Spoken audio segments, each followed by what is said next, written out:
Ghostbusters movies, it got Ecto Cooler back. That's pretty much the only reason why it was cool. The only reason.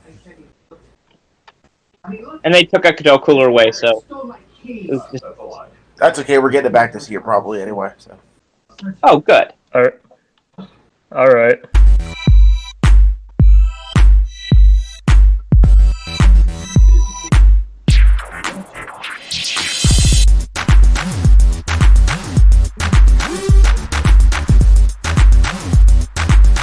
Remix.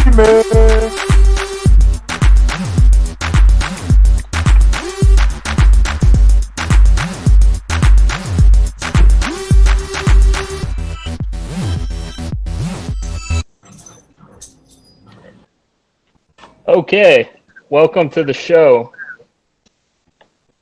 Welcome to this shit show.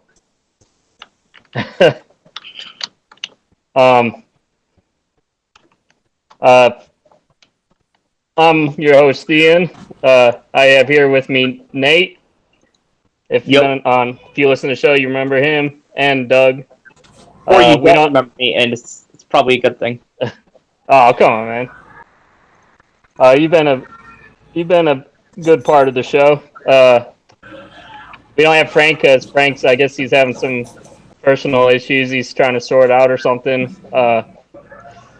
So he's not going to be on the podcast. He's taking a break for a while, I guess. So I'm not sure what was up, but like I said before, I'm not going to try to press any issues or anything with it, you know. So how you guys doing? I know I already asked that, but that was before we started streaming here. Oh, I'm doing pretty good. Rock and roll. Baby.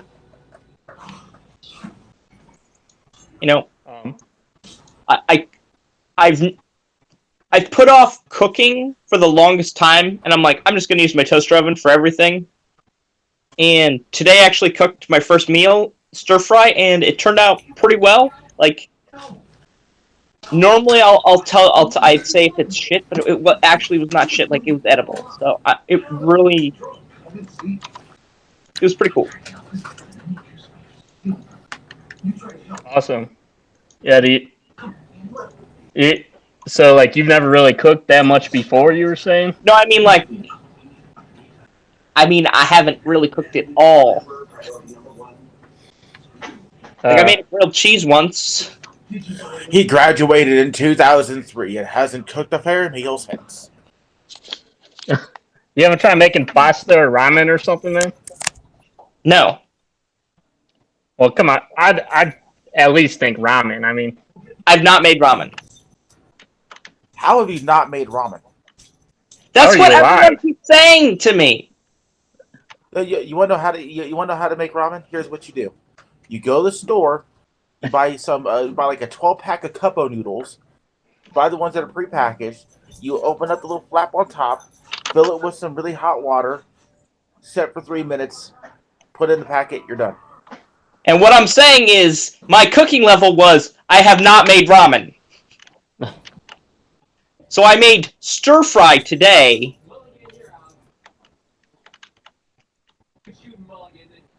I guess a more general question would be, how are you alive? You know, that is a very good question which doctors cannot answer. By the grace of the King of Burgers.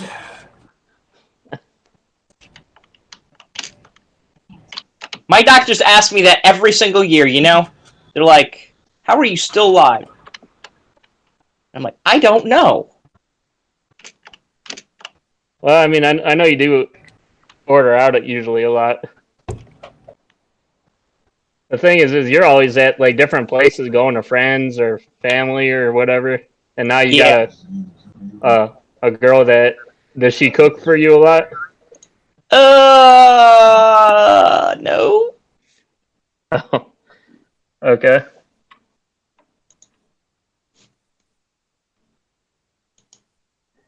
No, she does not. All right, then. Yeah, my girlfriend is, for those of you that don't know, I'm at my parents' house watching the dog for them while they're in Florida. on a business trip. So yeah, I'll be doing it for about 3 weeks. So that'll be fun. But yeah, my girlfriend, she's helping me. She works for my stepmom too, baking dog biscuits. My parents have a dog biscuit uh, company, so and she's doing a little bit of work getting paid for that too. So and she's been coming over a lot to help, like cooking stuff. But so anything else new with you guys?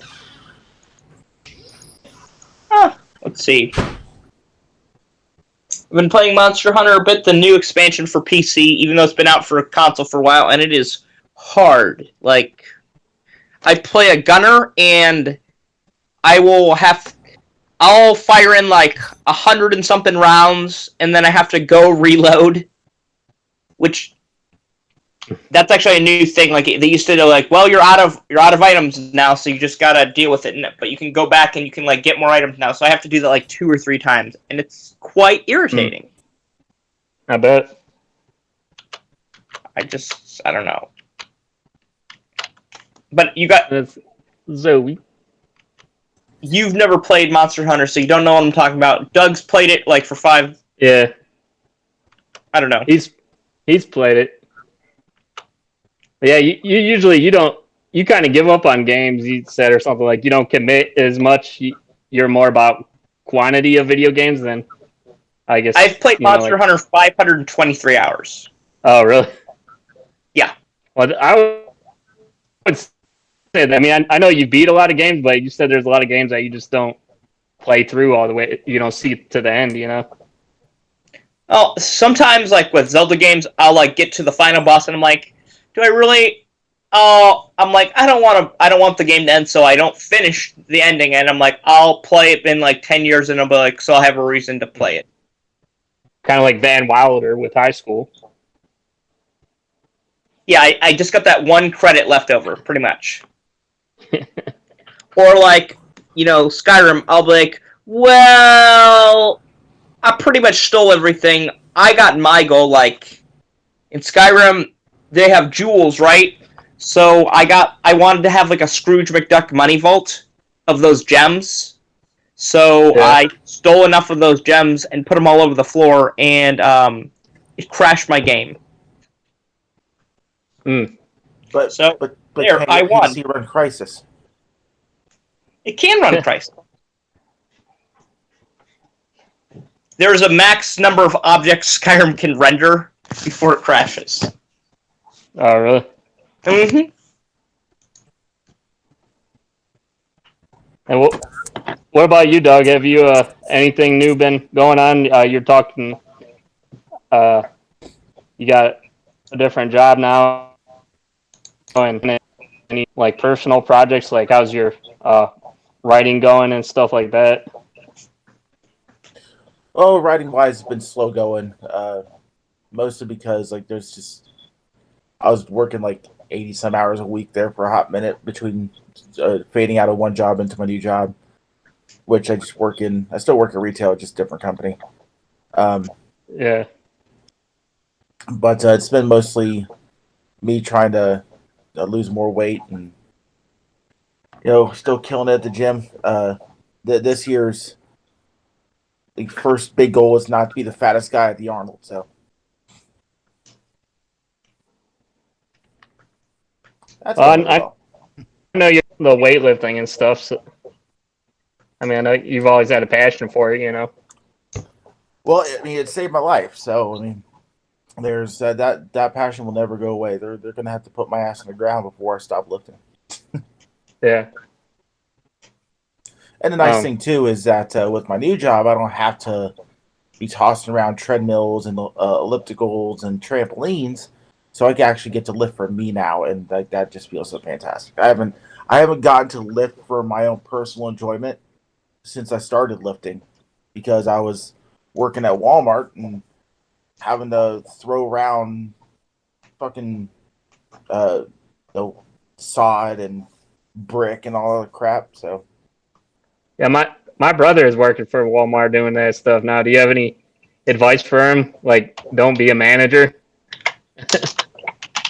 it's not don't be a manager. It's be a jack of all trades. I mean, for some people, their usefulness is only equated to how much they know and how much they can use you. So, What but isn't that why you quit though? Because you were a manager in the electronics department and you hated babysitting all the people that worked there, right? it was more what I was handcuffed to not be able to do as well. That was a large part of it. Uh, Okay. there are certain things when you're doing that type of retail that you're allowed to do and you're not allowed to do, and other managers would get a nice long leash to do whatever the hell they wanted. And my department, which was killing sales and which was killing customer service, I somehow didn't have a leash at all. I was everything was by the book with me, and I'm like, well, you won't allow me to explore to make it even better than what it already is, then what are we doing here? Yeah. But that, but I mean, doesn't it kind of suck though when you have people that are always late or whatever, and you have to deal with like idiots there or like like some shit. See, things like that I never really worried about because it it I kind of have a mentality of if you have this entire like tense stranglehold on so many people and you freak out on them for so many small things, you can't worry about the large things which actually matter. And like I wasn't the type of guy to like oh you're 2 minutes late. No, what the hell's going on here? No, I mean if you're 2 minutes late, are you going straight out to work or are you hanging around? You're talking to people in the back room, being really blasé about your job. But even though somebody is consistently 2 minutes late, 30 days out of the month, but they go out and they bust tail, that's a little bit different. Yeah. It's sometimes it's about mentality and about your willingness to put forth effort. And for some people, it's actually a proven factor. Some people are just generically late. That's just the way that it Yep. is. Yeah. That's it.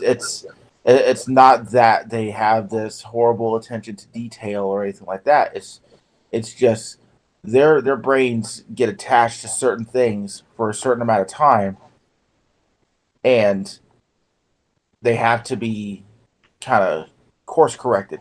You know. Yeah. What Um, I always thought that having like some companies that are like really tight on like the times and stuff, that'll really get mad at you if you're 5 or whatever minutes late, and it's like I would just be like, oh, fine, I'll make up the 5 minutes, or I'll do double that at the end. I mean, I wouldn't expect to get paid if I'm not even there. yeah, Oh yeah. but that's also a thing too, where um, like Walmart for the longest time had the 15-minute rule. If you clocked in by 15 minutes of the beginning of your shift, you weren't considered late. Oh, okay. Yeah. You know, but I mean, there's a whole entire like subculture associated with Walmart and their policies and what they do and how they Well, manage and so. I like my dad. My dad has a nice job because he goes in early, but he likes to get out early, and he can actually make his own time. So he just makes sure he has like the standard 8 hours a day. He clocks in and clocks out whenever he wants. Yeah.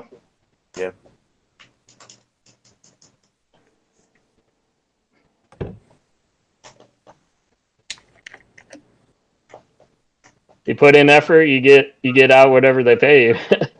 Yeah, pretty much.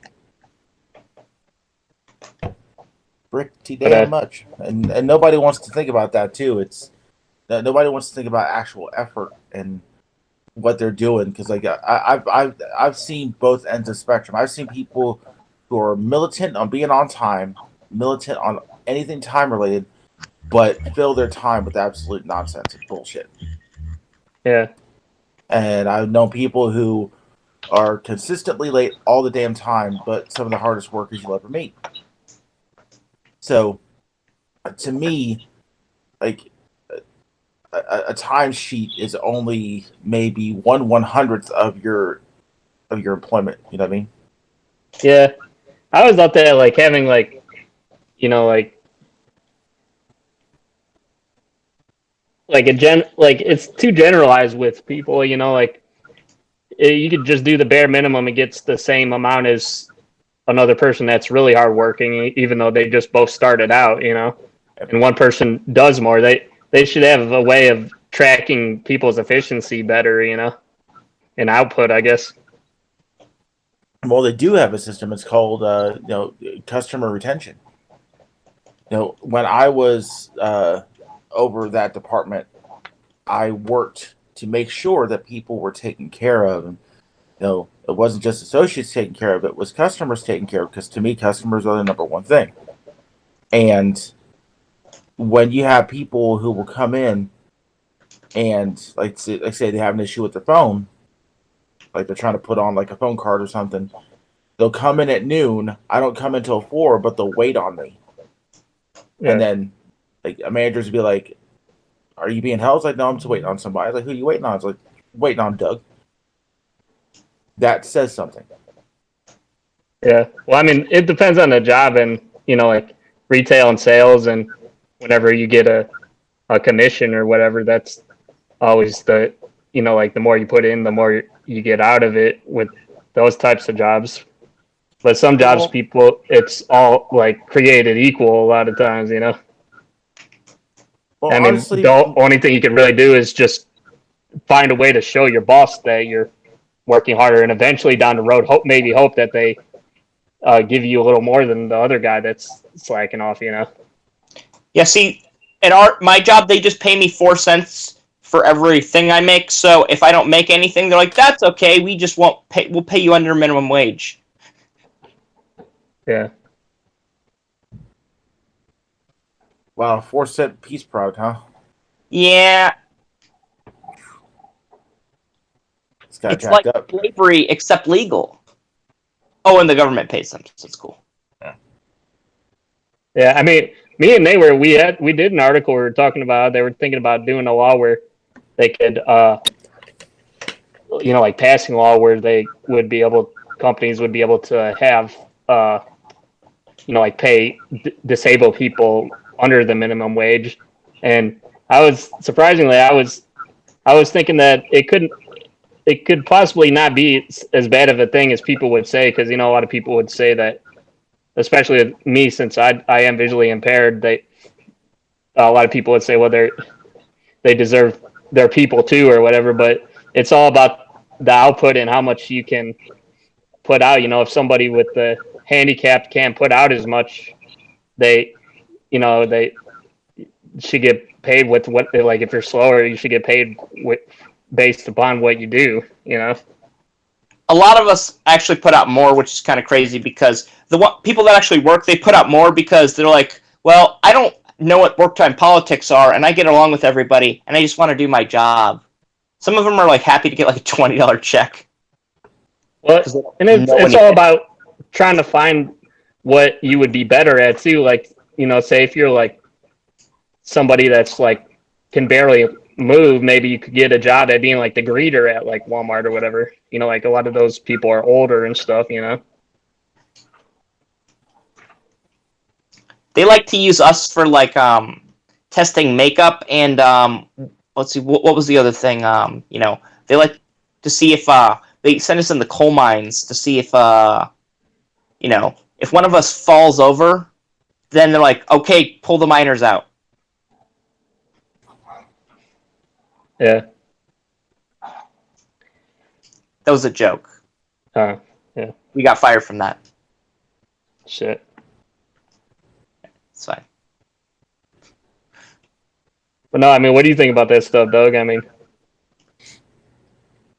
I'm of the opinion that I'm happy to have a job, honestly. yeah. Well, okay, so the main thing when it comes to that is like honestly, people need to get paid just like anybody else, even if you are disabled. Mhm. You deserve to have a job just like anyone else. But the thing is too is that there's some people that they may not work well in certain environments, which is why, of course, the ADA is in effect, and you know. But as much as companies try to skirt that, like I knew a gentleman who was in a wheelchair, and the Walmart I worked at did literally the bare, and I mean bare minimum, the dead out, like what is like the 20% we need to skirt by on this, and then once they did that, they barely gave many hours. You know what I Yeah, mean? that's how they get around firing. They're like, well, we can't fire him legally, so what we're gonna do is we can cut his hours down to like 2 hours, so he quits. Yep. And that's how they get around it. Yeah. They will make your existence at an establishment so terrible that you won't be able to take it, and then all of a sudden it's the onus is on the employee. Yeah. Trash. Well, what's like if you were hiring people though? What would be more important to you? Somebody that works harder and is busier, or somebody that makes their company more money and outputs more? Well, that's actually kind of the same thing. I mean, not always. It's that saying, work harder or work smarter, not harder, or whatever. Just because you're actually like putting physical effort into something doesn't mean that you're making the company more money. Well, let me tell you a quick story. And this something actually was discussing the other day with another person. When I started out in electronics at Walmart, I almost got written up because really? I would sit there and I would talk to a customer and I would actually engage with the person. So many places, like most Walmarts, you walk in and be like, okay, I'm looking for an HD TV. And I'm looking for it under this price, and what can you do to help me out? So most of your regular Walmart employees would be like, well, I have these three options right here, and choose from these three options. And then we might talk about the features a little bit, but, oh, you want the middle one? Here you go. Here's $700. Get the fuck out of my store. I would say, oh, you're looking for a television. This is your kind of budget. Okay, are you just looking for a television, or are you looking to put in a home theater? Are you looking to get a Blu-ray player? People buying a TV is no longer just this singular event anymore. It's now an entire situation.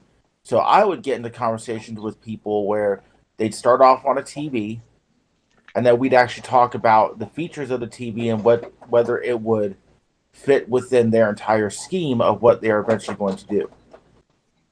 The upsell. Not even the upsell. It's not even the upsell, because everyone talks about upsells and how people just up get your money. It's like, it's not necessarily an upsell if it's actually what they want, but you're like, well, you might need this. It's like, well, I want a Blu-ray player. It's like, well, do you have an HDMI cord? Because you actually need one of those because they don't come with this thing anymore. It's like, well, exactly.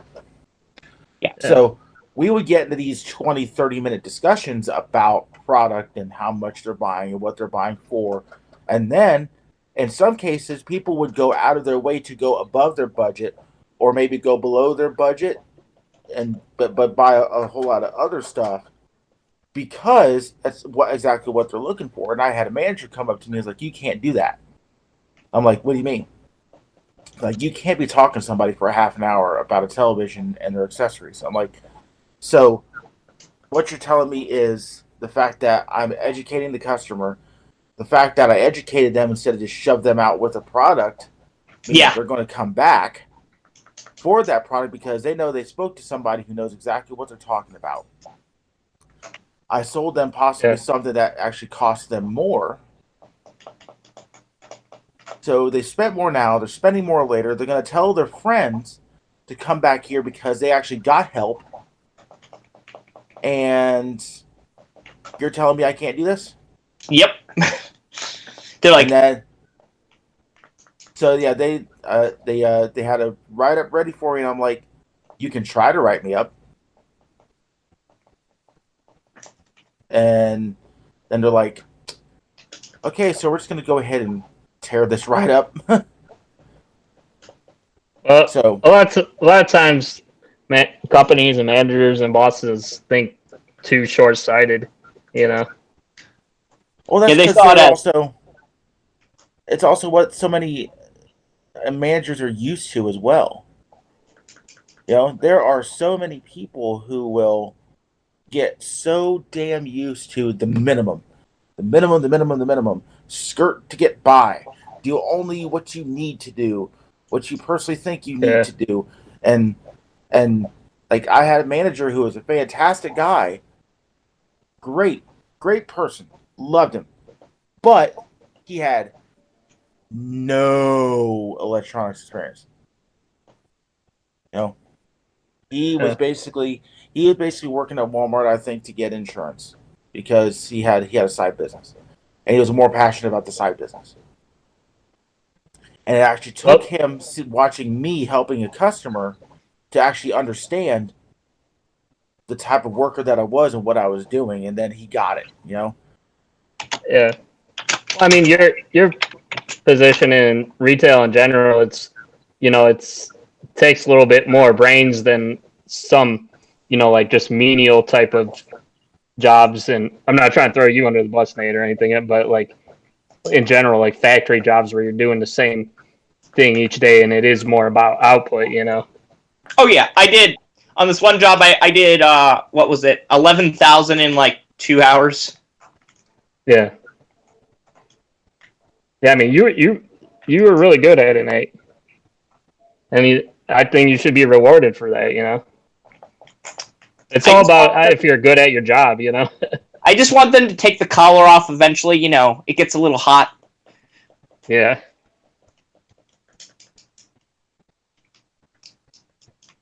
In general, I think, like I said, people need to find better ways of getting people into the right job that they're better suited for. Oh yeah, for sure.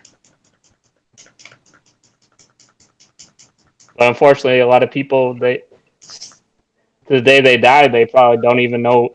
They might not even know what their best talents could be applied to. And they just end up doing a 9 to 5 there most of their life, just to eat and live. That's what a lot of people are worried about.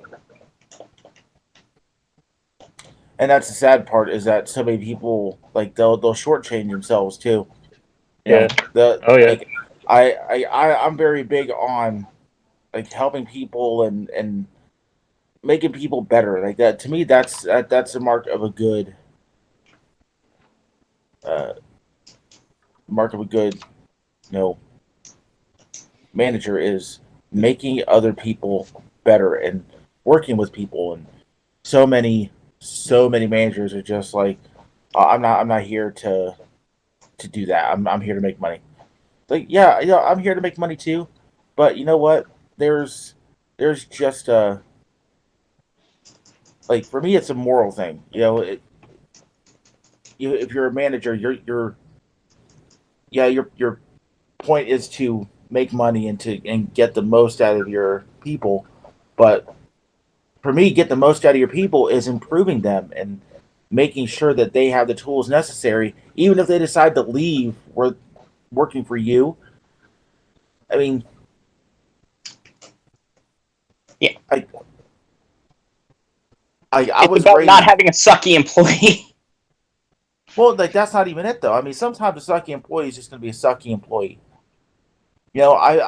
I've managed enough people to know that some people, when they fill out that application, they're just like, I just want some money. I don't care about this job. I don't care about you. I don't care about the people that I work with. There are just some people who are that way, and those are the type of people that you can only get so much out of, unfortunately, and you will only get so much improvement out of unless you're willing to like really kind of dive down and grindstone work with them to try to dig a diamond out. Some Yeah. people, Well, that's that also how they were raised. They weren't raised to excel, and you have to show that there's a path to excelling. I When I was with Walmart, I probably pumped out more department managers and for a good couple months, I pumped out a couple assistants. And I was trying to teach people to be better and to look above the minimum. yeah. Well, that's probably why a lot of it's good to have like a lot of younger people that are hungry, Mm-hmm. and that are they're in the mode where they want to grow and everything. And I think to a certain degree, like a lot of times education can, like if I think there's like a whole conspiracy where a lot of these for-profit schools try to make it seem like you have to go to college and pay a lot of money to be able to get a really good job, when it would probably be better for a lot of people to actually get some kind of, like apprentice job or work with, like if you could find some kind of mentor that you work under, and learn and grow, or get the right manager or boss. Personally, the best way is you go to a Kinko's and you get some Photoshop software and you print out a degree from Brown Mackie College and then you transfer the credits. And that is quality savings right there. Yeah. Wow. I literally know somebody and they make $100K a year and they never went to college. And they just lied on their application. And it worked out great for them. And later the company found out and they're like, yeah, we don't even care. Legit. I mean, just like... Oh, go ahead. They found out they lied and they're like, yeah, we don't really care. You show up. I mean, I just wish I had some of the advantages that people have nowadays, especially with like the internet and stuff. You could learn so much on your own, and I probably wouldn't have gone to school if I had everything at my disposal that I do now. Yeah. Because most of the time I self-taught myself a lot of my skills, even through school. I mean, I learned some things from the teachers, but a lot of times I impressed the teachers. Right. Well, and I ended up doing other too. kids' homework for them and almost getting in trouble because they thought that I helped them cheat. Ian, I'm not going to lie. Doing other kids' homework for them is cheating. Good for you. Yeah. I'm so proud of you. Hey, like the man says, if you're not cheating, you're not trying. That's correct. R.I.P. Eddie.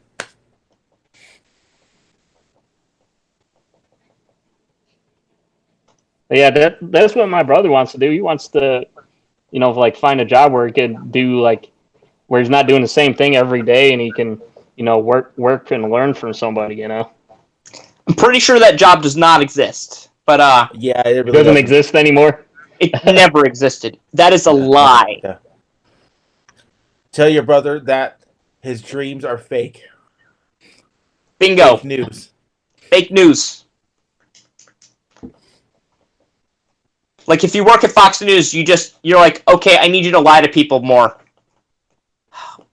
Well, back in my day. No, back in your day, you had fucking polio, okay? Let's fucking back that shit up.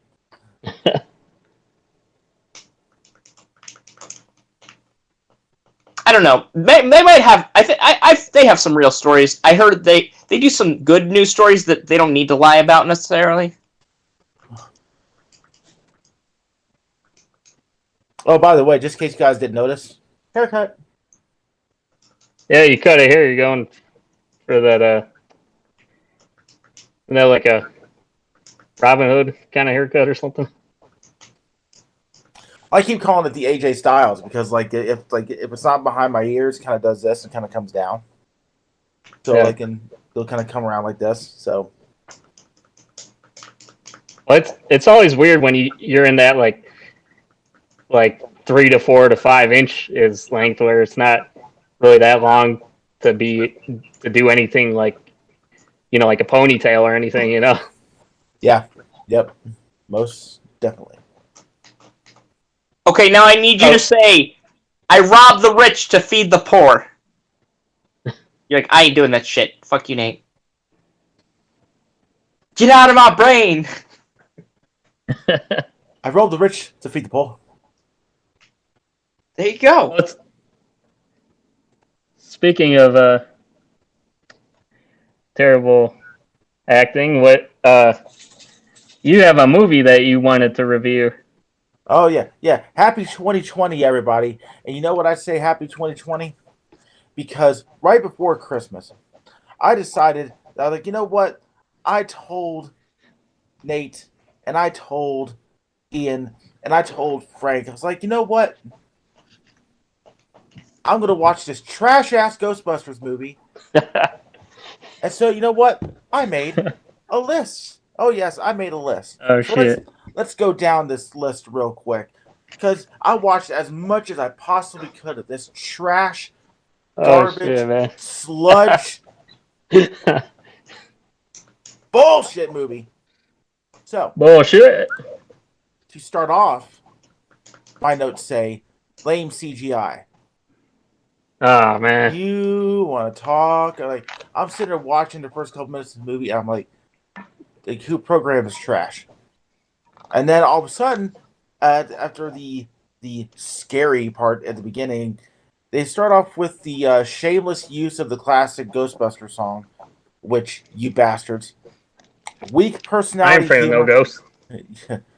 Weak personality humor and weaker writing. I have seen better dialogue written in porn, okay?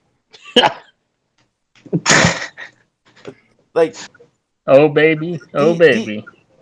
the pizza man shows up and you're like, I don't have any money to pay for pizza. It's like, well, what do you suggest? You can watch this Ghostbusters movie because I'm a masochist. Like, come on. Like these people talking don't even sound Want like some they're actually pepperoni? talking. Melissa McCarthy sucks. Yes, she sucks. Terrible. Like, and this is the sad part. There is one movie, and there was like the Happyville Murders, I think it's called, that actually looked really good with Melissa McCarthy. I haven't got a chance to watch it. There is, I think it's called Hell's Kitchen, or The Kitchen, or whatever, a dramatic movie. It actually looks like she's really good in.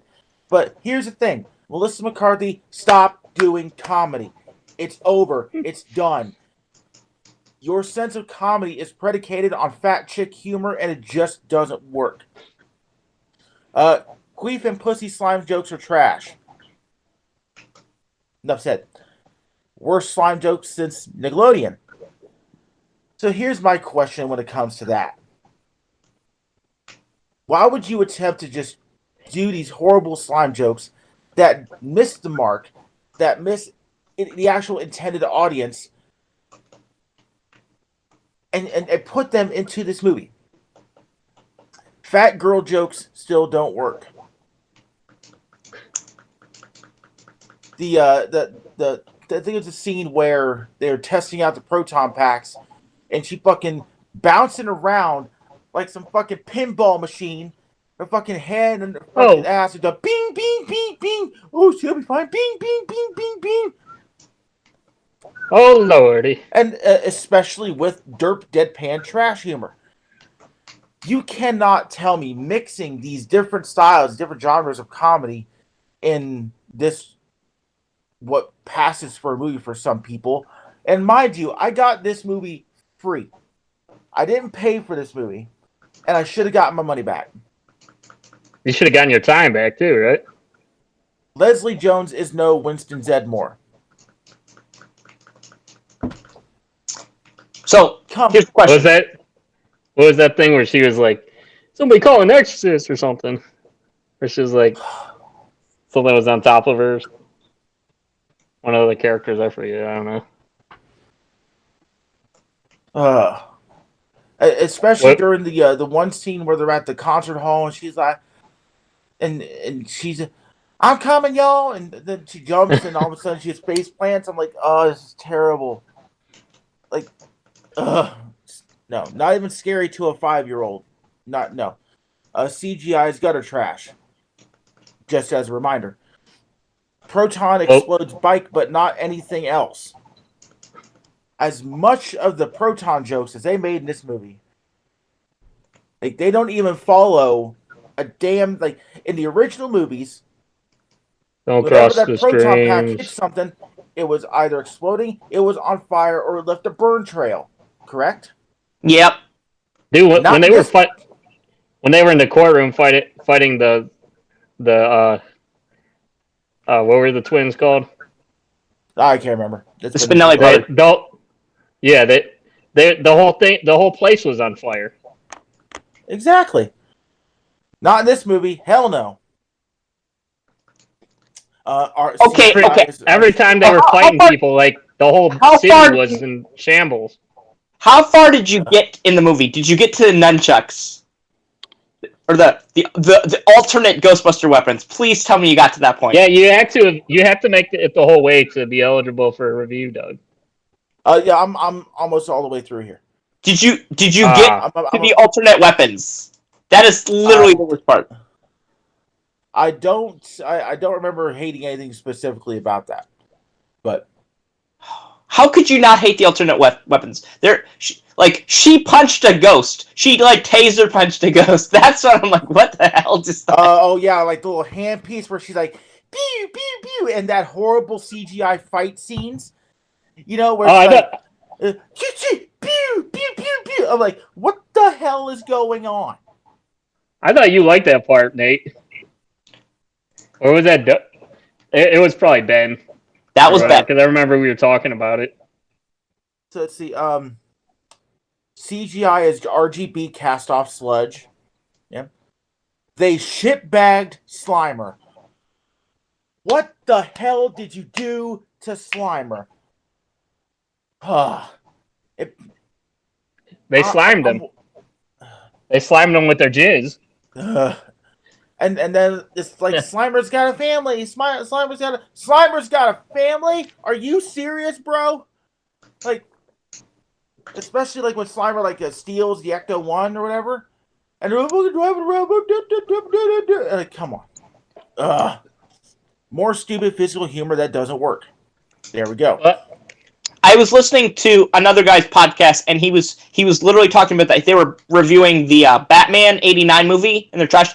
And they were talking about how they have a lot of these female empowerment movies where they replace everybody with females, and that they're like, females are better than men, blah blah blah blah blah. And then he was talking about another movie where there's it was just a good movie, and you don't have to trash talk, and you don't have to replace shit. I know, right? It's like they. And he made a really good point, because it's kind of like the reverse. It's like men have dogged on women a lot, for forever basically. But I mean, when you're doing the same thing, I'm saying it's not bettering yourself. It's coming down to it's doing the same thing. I think, can't we all agree that what everybody wanted and deserved was the Ghostbusters 3, the Ghostbusters in Hell. That's what they were originally going to do. Oh, yeah. I read that original script. The screen, the part, it was fantastic. Bill Murray was supposed to die. There was supposed to be a duel with the devil, and he was supposed to play the fiddle, screw it up, and then he got murdered, and then he came back as a ghost and helped him. That was the sequel I wanted. And now we're actually going to get a decent sequel this year. Which, by the way, I was I was going to ask you about that, Doug. After we get through with this movie, what did you think about the upcoming one that the actual Ivan Reitman's son was supposed to direct? Give me a sec. I'm actually almost through my list here. Now, to your point, Nate, the alternate weapons, I actually do have something listed here for that. And that's after let's rip off Mortal Kombat 3 for effects. And then a trash dance break. A dance break. A dance break in a Ghostbusters movie. Seriously. Action cinematography for CGI that sucks. Proton bombs and guns and whips. Just remembering the fucking proton whip pisses me off to no fucking end. A proton whip. So you're telling me through the course of this movie, they figured all the fucking shit out and how to stop a proton beam and control a proton beam, even though they can't fucking control the proton beam 75% of the movie to begin with anyway. All of a sudden you're like, haha, just call me Whiplash from Iron Man 2. Wacha, wacha, wacha. Well, let me ask you, do you think it would have been less offensive if they would have, instead of trying to totally reboot the thing and have it be a replacement, you think it would have been better if they would have just had it be some kind of side movie where it was like, they were like relatives of the original Ghostbusters or something? At least, Well, you could have just left it alone then, even if you could have take it or leave it, it's just, they do side movies all the time, just like this Fast and Furious, Shaw and Hobbs or whatever. I mean, people hated it or liked it. Well, here's the thing about that, though. A lot of what they actually did in the movie would have actually fit in a side movie. Like, say, if it was like a group of women who came across some of the tech 10 years down the line, and they're like, oh, this is what the Ghostbusters must have used. And, like, them going through and learning how to use it. Oh, yeah, I could write that movie. Give me, give me 30 seconds. Okay, so basically, the firehouse is... What? No. This is the new Ghostbusters. The old Ghostbusters never happened. Right? Yeah, no, but let me write my movie, damn it. All right. Yeah. So, basically, after the New York fiasco, they're like, well, we're not getting any business. They, like, foreclosed on the firehouse, and they all two of them are moving in with, like, Ray, and he's just, like, they're all old and kind of cranky and shit, and, like, Egon, they don't have Egon, so they're like, Egon's, like, maybe, like, asshole, like, is, like, he doesn't know what the fuck it is, and he's, like, selling the shit on eBay, so, like, one of them buys the shit on eBay, and, like, how the fuck does this thing work, because, like, they set their apartment on fire? So they go to, like, return the shit, and then they're like, oh, yeah, you guys are the Ghostbusters, you did something, like, 10 years ago, right? He's like, no refunds. And then there. Heck, it would have been decent if, Oscar the baby, he was part of the team or something, that at least would have been a little better, Yeah, and I wouldn't be opposed to seeing something like that in the new movie. Yeah. It's a connection. It's an existing universe. There's no sense in just like, oh, guess what? This never happened. No, that didn't happen.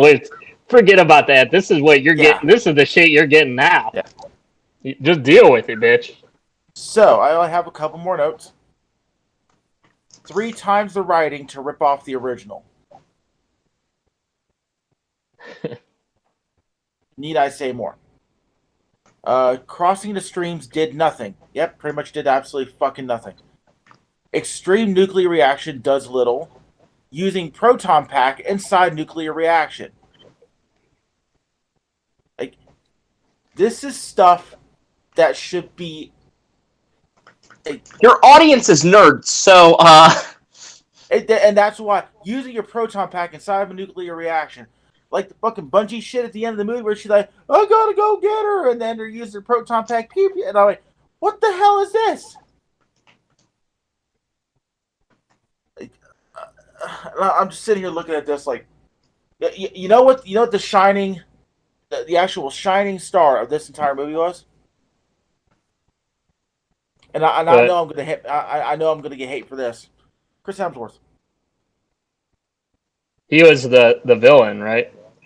Well, he ended up being the villain. Yeah, but see, I think there could have been some kind of potential in the villain character, at least, where you had some kind of person that's possessed and trying to, like, take over the world or something. I mean, it would. Mm-hmm. It could have gone somewhere, I guess.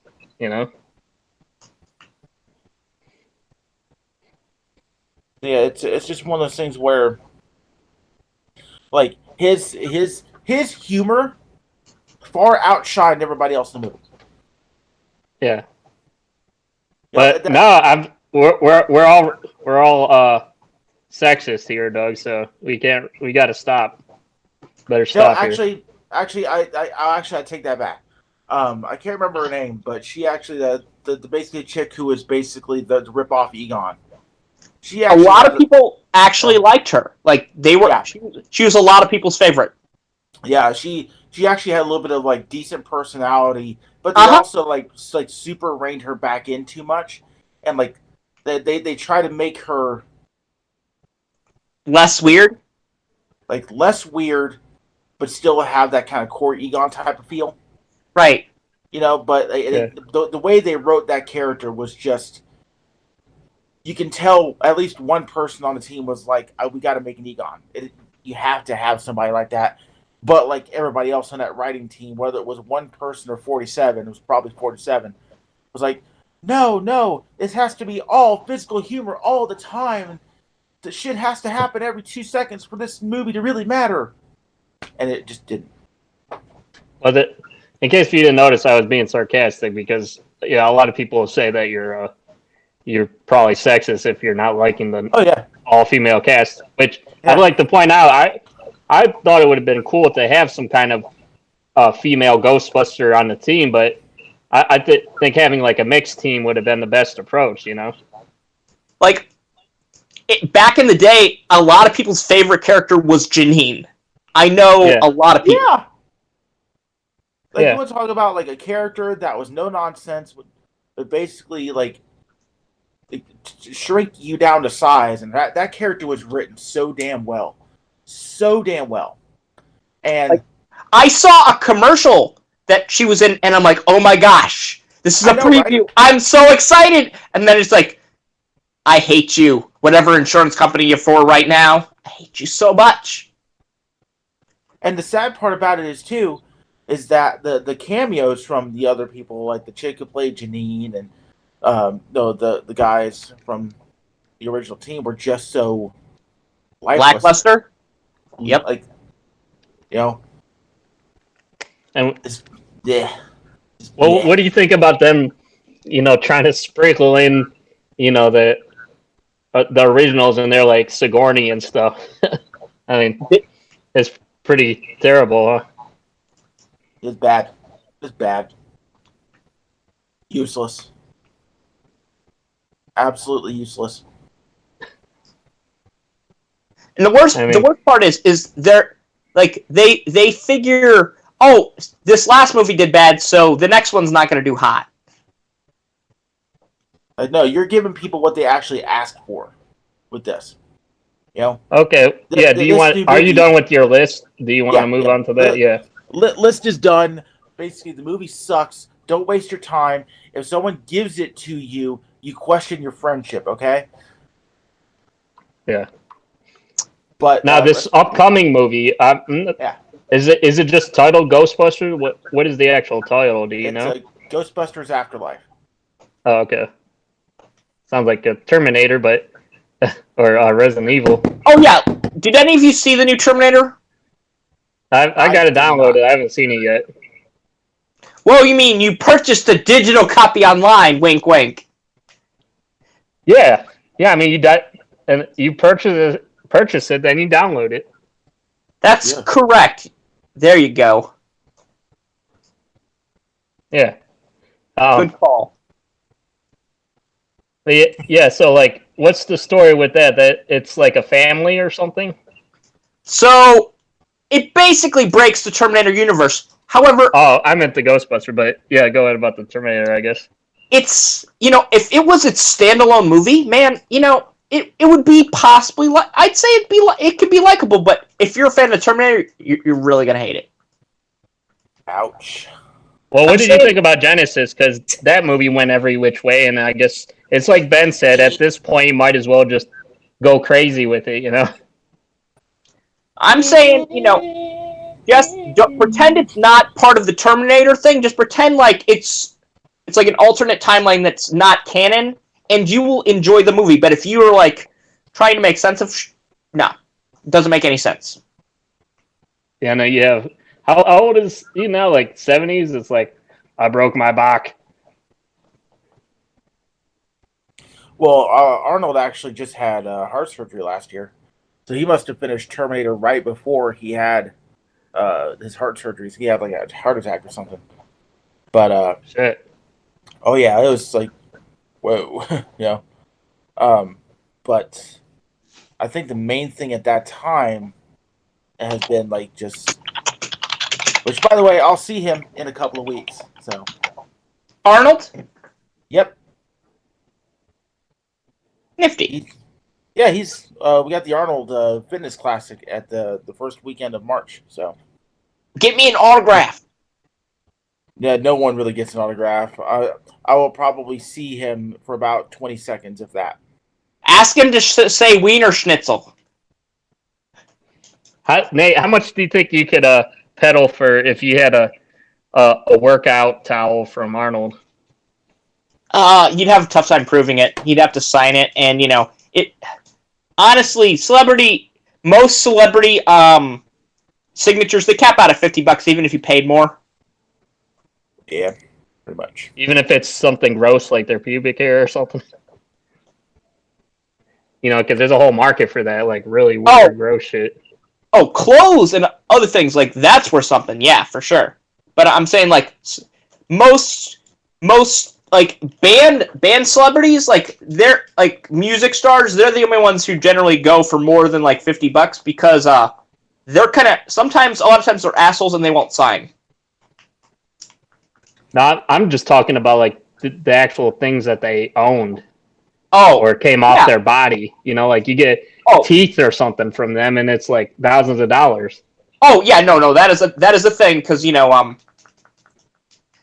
like you all know about Mike Tyson's ear. Yeah. It might have been Evander Holyfield's, I don't remember. But yeah, I think that ear sold on eBay for like $34,000. It was kind of hilarious and not hilarious at the same time. But I would think that like especially if it was back from his his prime, a towel that originally had all of his sweat on it from working out and getting swole, I would think that would be worth something.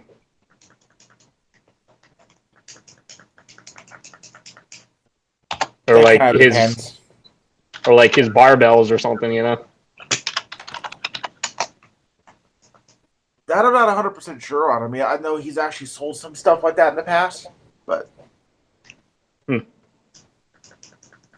Well, we're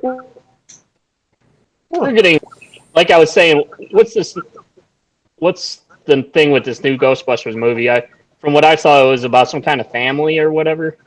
It's basically like the grandchildren of Egon. Oh, okay. So, like they go back. Like the daughter of Egon ends up having a couple kids, no daddy in the picture, blah blah blah, all that other shit. But they end up like filing for bankruptcy. They move into Egon's house in the country. But it looks like they have stumbled upon the Ecto and possibly a ghost containment center in the middle of nowhere. That's what it's looking like. And you're saying that could potentially be a good, something positive. Yeah, absolutely. I mean, it's a continuation of the story. It doesn't completely discount or pretend it doesn't exist. So it's one of those types of movies where you're like, you know what? It's going to be a callback. You're probably going to get some decent callbacks. And it's going to be something that can actually do like legit fan service. Yeah. Now, with your opinion, with the CGI stuff, like, what do you think they should do as, like, obviously don't try to have it be a crutch or whatever, but like, as far as the aesthetic goes, do you think it should be more of like a colorful type of thing where the ghosts are more neonish or whatever, or do you think it should be more like, like really gritty and like, more like old-fashioned special effects like they did with Slimer? You know. I don't. Sorry, man. Go ahead. I think you should just use what special effects you have, but it doesn't need to be super realistic. You don't need to change a lot of shit. Just like you don't need to change Slimer, but maybe make the scary ghost actually scary. Yeah, I agree. Yeah. And then you can upgrade the proton beams. You should probably upgrade the laser beams, how they look. Not it still sets shit on fire. That special effect was fine. The explosions were fine. Well, the thing is that it's hard because that they're trying to have a balance between it being for kids and it being for us, because we were the fans of it growing up. I'm saying, Ghostbusters was not. Well, do you guys remember what it was rated back in the day? It was like PG-13, I think. Yeah, and PG-13 movies were not PG-13 now. Oh no. Yeah. Back in the day, you could see some free titty. That's what I'm saying. So I'm saying a PG-13 movie was actually technically a rated R, and a rated R was super rated R. Or the whole River of Slime thing from the Ghostbusters. I was thinking about that. You know how they had the slime be pink? I bet you they originally wanted it to probably be like a river of blood. Because he was talking about he sat on a throne of blood in the movie or whatever. But they probably thought that would have been too graphic or something for kids. Yeah, but it wasn't intended for kids because it was still PG-13. Yeah. But I'm just saying back in the day it probably would have been a bit much if it was an actual, like River of Blood, I guess. Or monsters were like all bloody, Oh, probably. Let's say that's a sad part too. Is that so many people are all kind of freaking out when it comes to certain movies these days. It's like it's too violent, and I'm like, you really gonna sit there and try to tell me something's too violent? It's like they played Mortal Kombat, and they're like, "Yeah, this is awesome." That movie was too violent. Oh my goodness. Yeah. Wait until you see Machine Gun Girl or something, right, Nate? Oh, that game! I love that movie, even though it's the worst movie ever. Well, a special effects wise. Have you seen that movie? Which one? Machine Gun Girl? No, I have not. You need to see that movie. It's bad. Sounds like it's up my alley. Like there's a difference between like a shit movie and like a kind of a campy movie. Is it more like kind of camp? Oh yeah. There are some questionable weapons that are super hilarious, and yeah. Well, it's isn't it a Japanese film? Oh yes. You ever watch Tokyo Gore Police? No, I haven't seen that. I know you talked about it before, though. Ian, have you seen Machine Gun Girl? No. Well, we saw clips from it, though. Remember, I think we watched Machine Gun Girl 2, though, together. Yeah. See, that was different. Yeah. Because that's only a 13-minute movie. But that's literally the whole movie. The thing about Asian stuff is they go to extremes with everything, like porn and gore. I would say it's kind of the opposite, actually. Oh, really? With porn and stuff, they have very strict laws. You mean like, what about Two Girls in a Cup, though? Oh, come on. Dear goodness, no. Yeah. Anyway, any other topic whatsoever. Any other topic. Like, literally. Any other topic. Wow.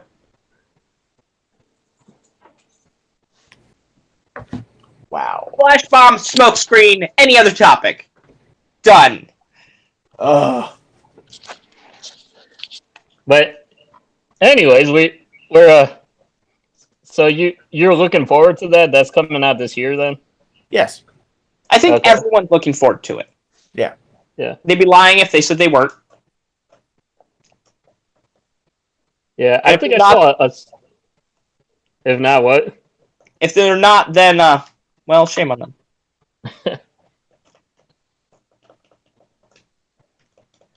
Yeah, but basically, hopefully, he doesn't get like, like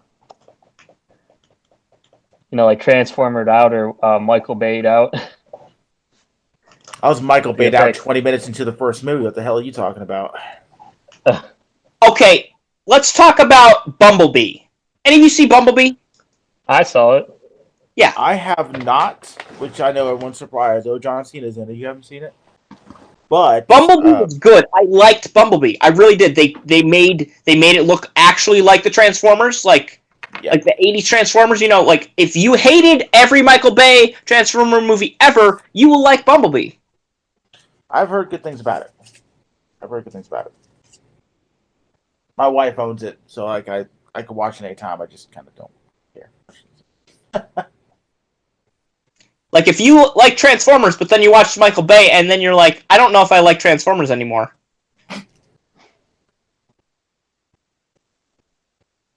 That was kind of me. That was me.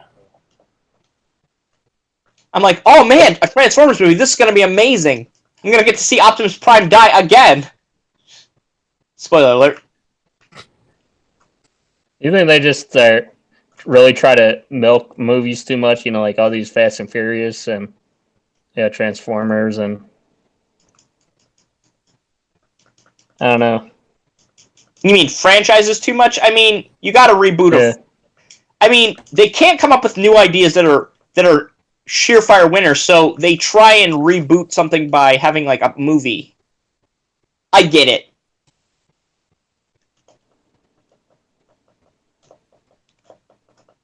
What do you think about the Fast and Furious movies, Doug?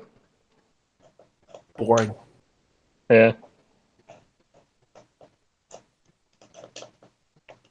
I was actually just having this conversation with somebody I know yesterday. And I'm like, nothing happens. Nobody really cares in the end. All it really is, it's the equivalent of jock rock. The Fast and Furious movies are the equivalent of Nickelback. There we go.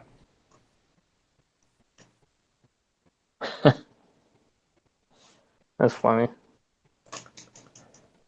Anyways, are you guys ready to get into some battle stations here? I thought we were skipping battle stations because I thought Frank was the only one who cares about those. I care about them. Oh, I'm so sorry, man. And Doug likes to do them. Yeah, it's just me, so we only got 3 here. I mean, I like seeing Frank obsess over battle stations that have LEDs, but I'm like, show me the parts, man. I guess I try to be less judgy. Yeah. Well, I got some that you might like. Hold on. Man your battle stations. Man your battle stations. Station. Hang on.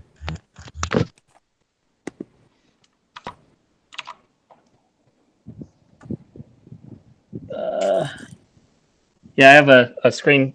I have a separate. I'm on here twice, so I got one with my camera and one with the screen share. If you guys need to follow along here.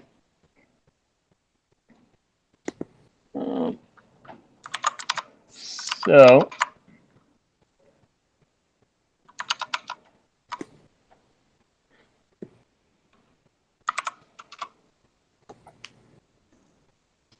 Here's the first one here.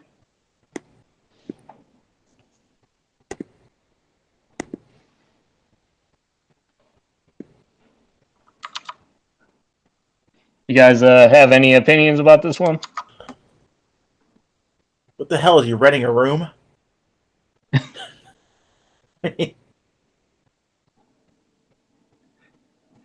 Oh wait, you're talking about like the bed or something? Like everything. Well, it's probably a bedroom.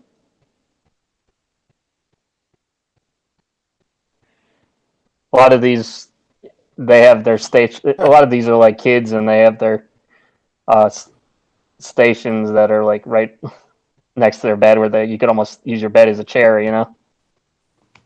Okay, so this is my Airbnb. I'm back. What do you think? I got a phone call. Oh, you did? Yeah.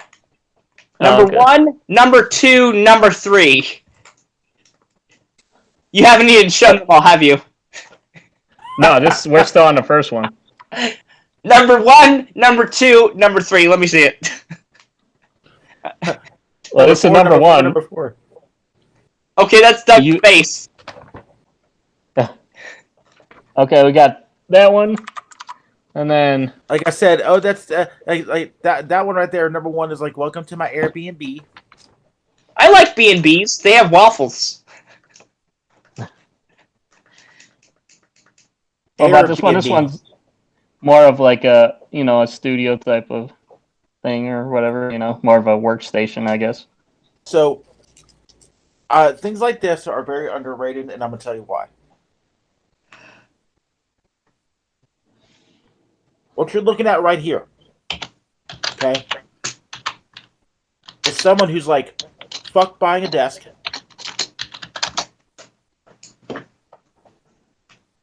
I'm just gonna get a couple fucking filing cabinets.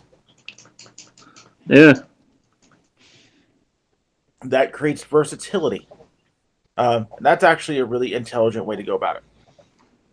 Yeah. Some people are broke, man, and you do what you got to do. Damn right. And Yeah. I respect that. That's called American ingenuity. Bingo. Yeah. Well, that's what Frank has one of those. He made a table from like one of those butcher block tables that are meant for like a counter or whatever. Yep. The only thing is you got to oil the wood every so often.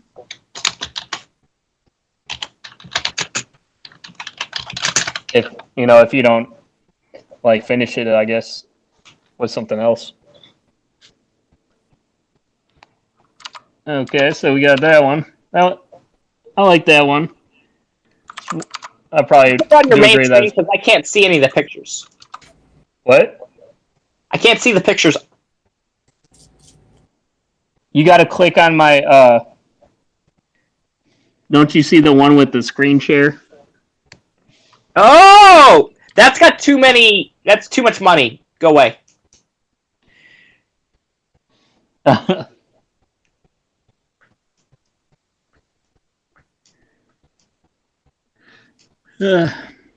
Ha! Lame. Too many LEDs. Go away. Oh, you guys are both the anti-RGB people, huh? Oh, I'm serious. Like it is. It It's looks a plague. pretty. It looks pretty, but it is a waste of power. Seriously, like you could be putting that into your computer. Bottom line. Boom! Well, don't you know RGB makes it run faster? Yeah, as much as putting holes in your engine cover makes it run faster, because that doesn't work. Well, the thing is you say that, but a lot of times, well, I shouldn't say a lot of times, but a lot of things nowadays, are coming with RGB like by default at the same price, and it's getting harder and harder not to find something without it. So You mean like smart TVs? yeah, it's just an option. I mean, there is an option for off, So then everybody should use the option for off. So they're just trying to. I'm all about choice. They're trying to add things in that you have to pay for, and that's what I'm like. Ugh. No, I'm telling you, you don't have to pay for it because it's the LEDs have gotten so cheap where you could basically have it in everything now. That's just it. Like, okay, smart TVs. Yeah. Mm-hmm. Okay, so you know how almost every TV is a smart TV Yeah. now?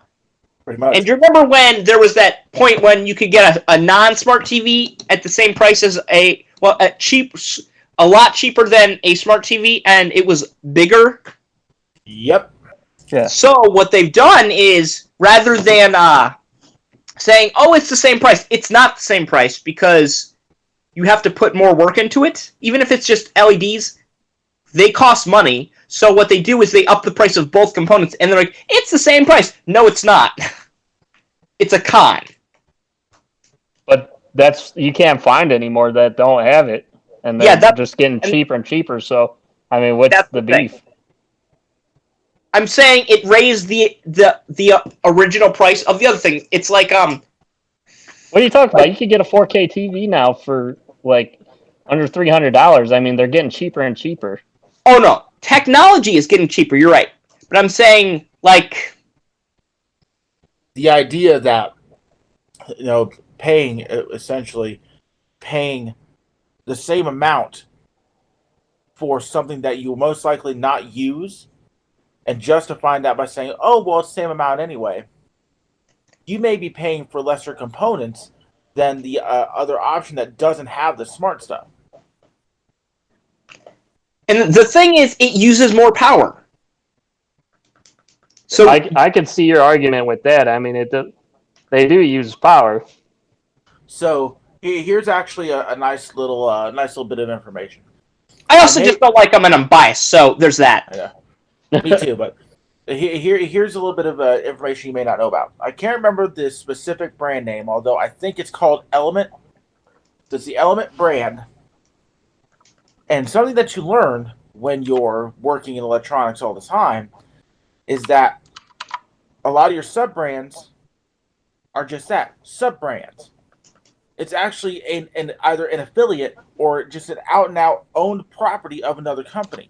So you have two TVs next to each other. You have a Samsung 32-inch that costs $300, and you have an Element 32-inch that costs $150. And it's subpar components. Actually, the sad part is, it's all Samsung. It's both Samsung products. So you are really, in all honesty, in many cases, just paying for the nice little Samsung down at the bottom. You may lose a couple features with the Element piece, but I have sold so many Element televisions, and people are like, I love them. And that, it might be Element, it might be another brand. Like, there's like so many sub-brands that Walmart carries.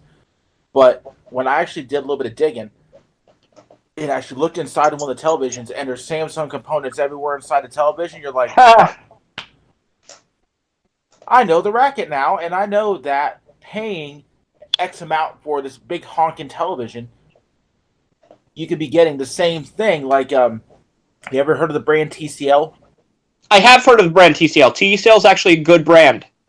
TCL is probably one of the bargain basement cheapest damn brands you can pick up. But you know what TCL does? They give you the bare minimum when it comes to certain features, but they have bare necessities. But they have good displays and they have good processors.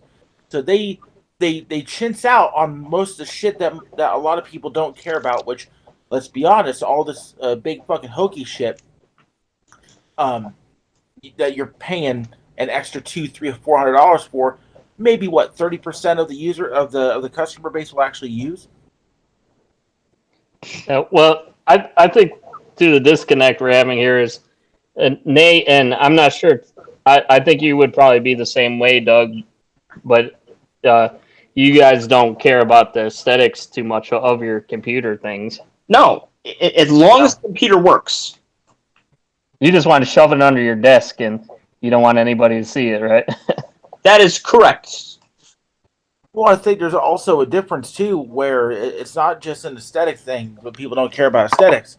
It's like we care about aesthetics, but this entire, let's light this bitch up like the 4th of July, 24 hours out of the day is just not needed. Yeah. Now, here's a question I have. Can you turn the LEDs off? I just yes. said that. Yes. Yeah, in most cases, yes. Oh, thank God. Yeah, I'm just saying it's just something that's included with it, and I mean that it's the route that everything is going nowadays. Where I mean, I guess Doug's probably kind of saying it's kind of like bloatware, probably, but essentially, it now is. I will say this, like, you know, I like it when technology prices goes down. Like, look at SSDs. Yeah. and like look at 1 terabyte hard drives. Remember when that 1 terabyte hard drives were like $90, and now they're like $30. Yeah. Yep. And I'd say that regular hard drives are still staying expensive though. That I'm in the market for a 10 or 12 terabyte hard drive, and it's still fucking expensive. That's new hard drives, but like up to 3 terabyte, they're bargain. But anything above 3 terabyte is not a bargain right now. And I just bought a new hard drive, and I'm like, how much do I want to pay? Oh, I think I paid like $45 for a 3 terabyte, and I'm like, what? Well, did you finally get a 8 terabyte now? Yeah, I did. But like, I bought an internal one for my computer because I usually buy external. So yeah, I bought a 3 terabyte internal because I found out I could mount 2 more, and it was like $45. So I'm like, wow, that's like $15. It sucks because it used to be where if you get an internal, it's way more. It's a lot cheaper than the external hard drives. But I know, and now it's reversed. It's so stupid, man. Mm-hmm. Oh, and let's look at power boxes. Like modular power boxes are like $100, and then non-modular are like $50. But power boxes used to be like $20. Well, yeah, because people you didn't really worry about it as much with those pre-built systems, like because it wasn't as it was basically the same thing as a power brick that's you have in a cord, because you didn't need as high of a wattage before back then, I literally remember in high school, like there was a girl, and like her power brick blew up, and I'm like, I got a spare, and I gave it to her, and she's like, I'm so happy. And like everybody had spares, but now nobody has spares because they're so expensive. Yeah, the requirements for computers have gone way up now, so it's like, but yeah, back in the day, it was nothing. It's just basically like buying the price of buying a power cord, I guess. Right. Exactly. But that's also the thing too, is like there's so many different kinds of like. And unfortunately, choice has kind of ruined the market because if you have a choice to get this, choice to get that, choice to get, and it's kind of like 3D printers now. Yeah, Man, you're kind of sitting there staring at the wall, like, what do I get? What's the best? And the most expensive one must be the best. Nope. And most people don't realize that. Yeah, the most expensive one, it comes with 35 options, but maybe 3 apply to you. Well, you work in retail. Most of the shit is all rebranded. A lot of it is. Yeah. A lot of it is. Like Insignia. Isn't Insignia equal to... Yeah, there's just a lot of... I got you. What's up? Saying, isn't LG and Insignia, they're basically like the same factory or something like that? Something like that. Same company. Your screen just flashed and you like looked like a different person for like a second. It's kind of weird. But if there's something strange in your neighborhood, yeah. I just did it again. Oh my gosh! Somebody called the real Ghostbusters, right? Yeah. So, but no, I thought they were the same people that they make the same TV basically. I don't know about the Westinghouse TVs, but. So, Doug, let me ask you a question that might trigger you. What do you think about VR? Honestly, VR's dead. It is. It's dead in the water. So I played the Oculus Quest on New Year's Eve, and it was pretty cool. I'm sorry you wasted your time. I figured this would be the one that would trigger you. Like... Okay, so here's the problem. It's not really a triggering type of issue. It's a problem of use case scenarios, space, and the the type of hardware you really need to have a decent experience. VR is a fad. VR is a fad that pops up every so often, and with the advent of all these hardcore gaming computers and stuff now, it's very much another big thing. But I mean, so many people don't have the room. So many people don't have the extra disposable income because they're already playing other games. And developers who already trash bag their development have never fleshed out a standard working kind of just a standard, for being honest, for use. Are you telling me not everybody can afford an omnidirectional, treadmill?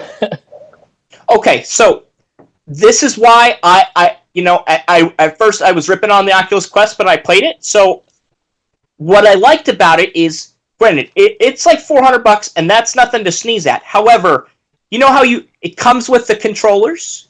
You don't have to buy any of those sensor bar things that you have to mount, which cost like $200, and it has a safe zone area, so you're not breaking shit. And then it is also a augmented reality headset on top of the regular.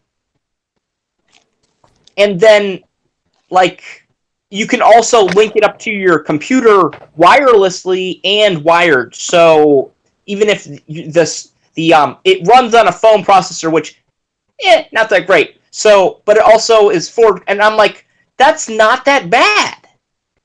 Granted, VR has a long-ass way to go because, not every game is fantastic. There are some good VR games. I've played a couple, but they're all glorified tech demos. Yeah, that's what I was gonna say. Is it just feels like it's something fun for a few minutes that you play with and look at the look 360. This is fun, and then you put it down. So here and start playing a real game. Here's my question and answer honestly. Think of the best VR game that you've ever played.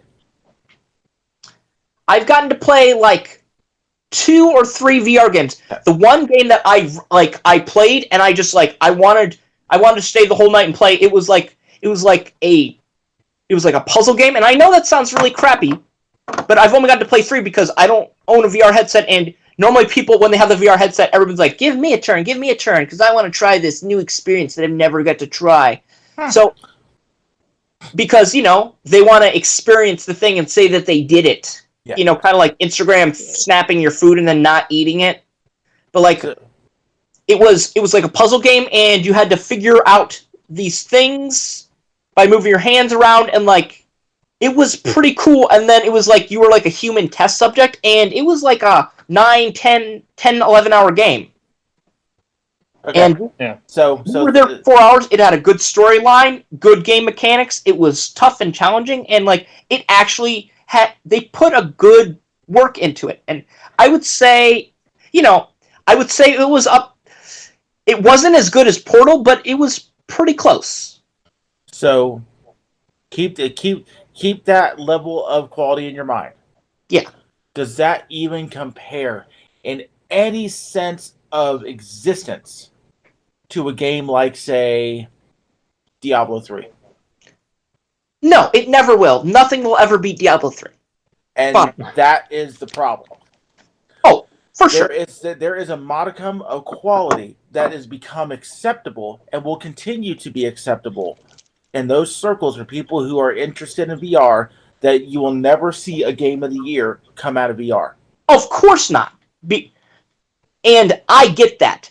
What I'm hoping is that people will take the regular games that are good, and the technology will change where it has the safe zone, the Guardian thing, and they will adapt the controls, and then everything will have a VR thing, and then eventually the games have to get better.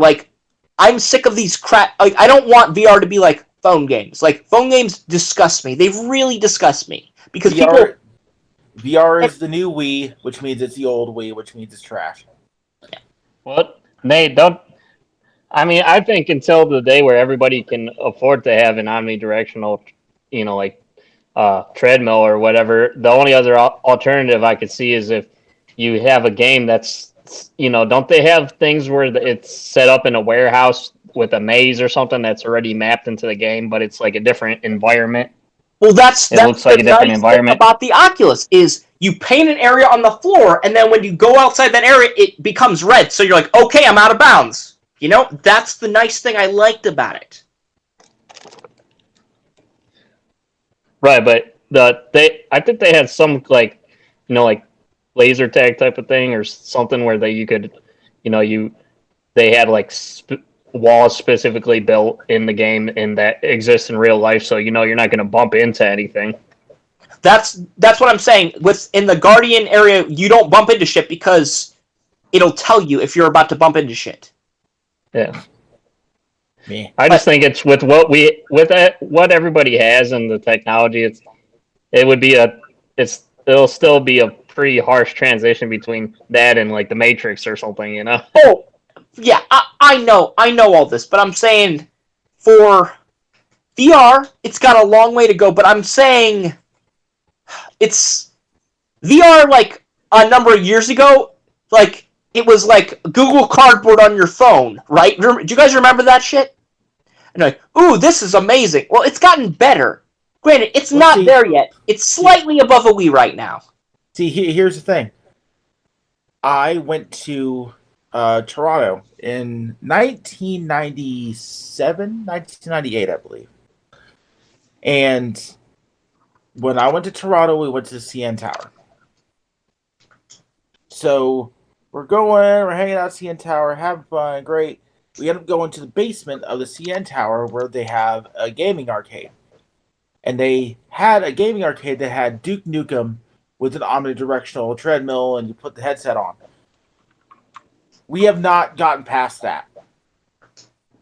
As a quality, nothing has even really gone forward. Everyone's all like, "Well, we can do this, we can do this," and like, okay, what? Give us a full experience, and they can't do it. It's not possible. Too many people trying to do too many stupid things all at once, trying to reinvent the wheel when all you need to do is make an experience that will make it more accessible to everyone to play the game. But the sad part about that is it's not possible because of your standard gaming experience. And the idea of being in a video game is to experience a situation that you can't do yourself. Yes, I get that. Doug, nobody cares about a storyline. I care. I'm one of those few that actually do care. Yeah, I'm just being sarcastic. Yeah. Yeah, I mean, that's the thing is that that a lot of these, well, it's all about it all comes back to money. A lot of times a lot of problems in the world, it all goes back to money. The companies they're just trying to push out the next thing to make money from. I will say this: there's a VR game, board game simulator, that would be cool in VR because it's a little weird on the keyboard. Yeah, I mean, there's some things, especially when you're stationary, in the game, it could be kind of interesting, I suppose, but it has to be done pretty well. I think that's what Doug's saying about the storyline. I get that. Do you think it'll ever get to the point where you will accept it, Doug? It would take a lot. And I mean, like there would have to be a level of quality that is above reproach that nobody's really willing to. Okay, so they have a technology right now. It is known as I'm trying to think of what it's called, but basically, it can sense like your hands and stuff, like individual finger movements, no controllers. Yeah, like haptic feedback. You're saying. But they have that right now, and it's like $50. So your standard haptic feedback is only going to make it worse, because if you have people who are doing things on a keyboard, and you have these options here on a keyboard, okay? So you're kind of sitting here doing your shit on your keyboard. You're telling me that someone now that doesn't have a a preset keyboard right in front of them now has to relearn certain movements using their fingers because these haptic feedback stuff, it's going to be a trash pile. It's probably a reason it's only $50. No, I'm saying like if I move my fingers around, I can adjust. I'm asking what would VR need? Don't just say a lot. I'm saying specifically what would it need for you? Well, I think you're saying that you in 3D space it'll like, because I think I heard of that where it'll prevent you from moving past us like in 3D space so that you're not going to go through something, right? Yeah, they have that right now on the app. I'm asking Doug, what would VR need right now to get your stamp of approval? VR would need to come up with a system that can mimic a standard gaming environment with impunity. So when you have things like function controls, when you have things like inventory systems that have to be accessed a certain way, things need to be invented for a game that would be usable in any form of the game. So you're saying like I reach into my backpack, I go back to reach into my backpack, it brings up the inventory space. Shit like that, yeah. Yeah, he's basically saying that some games are too complex for basically just, like the two, what are those two little controllers that you can move your hands around with or whatever, or whatever bullshit VR thing you do. A lot of times you need like hundreds of different ways to do different things, So what you're saying is you want gesture controls built into the game along with the actual, regular controls. Yeah. It's needed. I mean, you can always do voice commands, I suppose. So basically, they'd be gesture control macros. I think that's genius right there. All right, give me something else. So you would also have to have a way to be able to focus your eyesight. Say if you're playing like a Diablo level. Okay. Yeah, people get sick on that shit. Yeah, the way your eyes have to move when you're in a first-person perspective in a game like that, where you're fighting against enemies and you're doing all these other sorts of things, your gameplay has to change to function better. So when you're in the middle of like say a deluge of 30 enemies and you're trying to do different things and do different functions and whatnot, you're now limited by your own personal movements, even with using haptic feedback and stuff like that, because you have to be able to, like, say if you have a crossbow in your hands, you can't sit here, fire the crossbow 47 times, and then stop the crossbow, go to your side, pick up a health potion, drink it, go back to the crossbow, also have to cast something like lightning bolt, do this, come back to the cross. It's your actual function of the game is now impacted by the extra load that you're putting on the use case scenario. So what you're saying is that like hot buttons, there is no hot button. There's no way to do a hot button. Yeah, how are you going to physically summon powers that you don't physically have? The only way I could come up with that is so let's say you had a wrist bracelet on one that would it would act as like the motion sensor for the other, and then you'd have like macros, like a haptic sense for your fingers, so you could be like your macros could literally be like your individual fingertips, so you'd have 5 macros. So but even using macros, you're basically limited because if you're in a VR game and you're playing like with a crossbow, that's a two-handed weapon. Yeah, you're right. Playing with a sword, that's a two-handed weapon. Your macros are essentially worthless because you have to focus your energy on swinging the damn fucking sword. Okay. Well, Nate, hold on. Let me suggest a couple things here. Yeah. What do you think about voice controls? Or is that too slow? That's garbage. Garbage. That all that is really just putting another element into the game. That is because, especially if you're playing with a group, your voice controls are fucked. Okay. Yeah. This is my last idea. What also about don't they have ways of reading your brainwaves now, Nate? Like, can't you? Don't they have like those drones or whatever? You put this helmet thing on and You can can fly only a make it drone. go higher or lower, and it can only read like different types of brainwaves, and that's like it's literally 3 different controls that you could do. Yeah, but I'm saying that when we in the future we'll be able to get more inputs from that, probably, right? But that still compromises core gameplay, even if that was a thing. Yeah.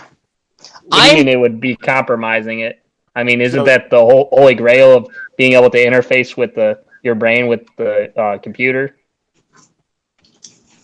But if you're sitting here thinking about it, and all you're really doing to do certain things in the game is using your brainwaves, be like, I should be moving right. What's the actual use of you playing the game if you're going to be that lazy? Yeah, but how is using a keyboard that much better? You have more access with you're skipping the whole input to get all together. You're going from your brain to the game. Your input is But your keyboard is just an input. It's like a middleman. You almost don't even need that then. But you're also missing the point of you being able to use a keyboard using your hands. Same thing with the controller. Yeah, using certain inputs and like combos and whatnot. Like, what would be the fun in playing Mortal Kombat with brainwaves? Well, if See what you're I mean? a really fast thinker, I mean, you could think of all those. Don't you think about the combos that you're doing? Yeah. The only thing I could possibly think of is eye tracking, and you'd have like a clear screen keyboard, and I know that would be shitty, but like you could like look at the keyboard and like do keyboards that way, because otherwise you have 2 hands and the other thing. Otherwise, I can't really think of anything. All right, Doug, do you think in the year 3000 we'll still be using keyboards? I mean, Yeah. Oh, always. Yeah, absolutely. really? It's What? it's an input style that people are so massively used to. It's an input style that people are comfortable using, and the thing is that people can talk all they want about doing different input styles and whatnot, but how many thousands of millions of keyboards are sold a year, and people finding out different ways of making a new keyboard? Like the breakup keyboards. There's ones I've seen on like Linus where it's actually like a U shape, and they're kind of doing this because people are used to holding their hands a certain way to kind of lighten the load off the wrists and the carpal tunnel nerves. It's that type of a thing where they are so popular, everyone's so used to it. And fact is, everyone uses things like computers and well, I mean, do a lot on the actual tablets, but it's getting to a point now where a keyboard in some aspect is a necessity. Well, I thought that our future would be basically telepathy, wouldn't it be? I mean, why do we need something that rudimentary? Okay, Why should we stick with that? what about macro buttons on the joystick? Just adding extra buttons. That's No, Nate, I'm asking him. You're interrupting me. I'm trying to ask him what okay. I'm sorry. our future is basically with Honestly, inputs. Isn't it telepathy? Aren't we going to basically have our brains connected together? man, everyone is so dick out about different input methods and whatnot, and it's honestly, it's a lost it's a lost thought process. It really is. These advancements and whatnot are really useless to your standard consumer. It really is. The entire thing of using telepathy to control your video games and using brain waves for certain things like that actually has like real world use cases for people who actually need them, not for people who want them, and it takes a lot of the joy out of that. Isn't the goal to be like in the Matrix though? No, What are you talking about, Ian? We're in the Matrix right now. that's meh. Everyone's kind of freaking out about the advent of technology now, and to be quite honest, we are sitting so high on the mountain of technological advancement for personal electronics that to be quite honest, it would take something of serious note to change anything. And the evidence of how it failed was Google Glass. Oh, yeah. And you want to talk about something that was supposed to be the wave of the future, Right. and then it just hit this brick wall of practicality, you know? So then what do you think about augmented reality? It's good for about 5 minutes, and then it loses all of its flavor. I saw a video of augmented reality, and it was supposed to be like a scare video, and I kind of thought it had some good things. Like it had like a cooking book where it would be like you have so and so ingredients. It would have like an egg timer you flip over, and I'm like, and then it would be like step-by-step instructions, and I'm like, that sounds really cool. But unless you're here's where things like your augmented reality would actually come into play intelligently. If you're a chef, Yes. if you're in some sort of a field where having constant access to information is required, but is not always available because of what you're doing, and that's where it would become more of a necessity. But you take a look at, 2 weeks after Google Glass released, and people were like, oh, well, this person was obviously taking down blouse photos of somebody on the street, and they're just wearing their Google Glass. It's this entire fucking mentality of, and it's also a product of the society where everybody is just not ready for certain things, nor will we ever really be. One thing I could see VR being good for, and a lot of people are using it for, is artists. Like there was this one. Have you ever watched that Draw with Jazza channel? Yeah. Oh, he basically creates, like, he tries to create a like some kind of like drawing or painting. They have this one program that you can do in VR where you can graffiti on a wall and you actually reach up your arm and start painting and stuff. And they have things where you can, Nate probably knows about this, where you can sculpt in VR and stuff. And that stuff probably has some potential in it. It would seem like to me, as far as for, a creative thing.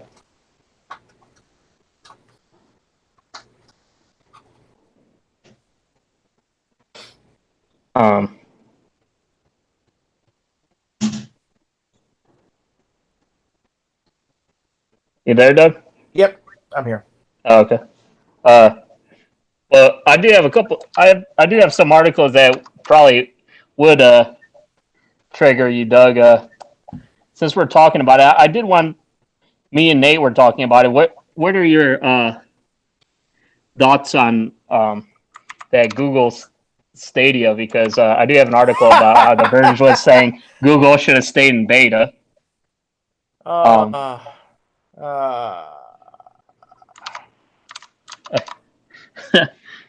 And by the way, I think you guys will probably be on the opposite fence again, too, you and Nate, because he's a big fan of it.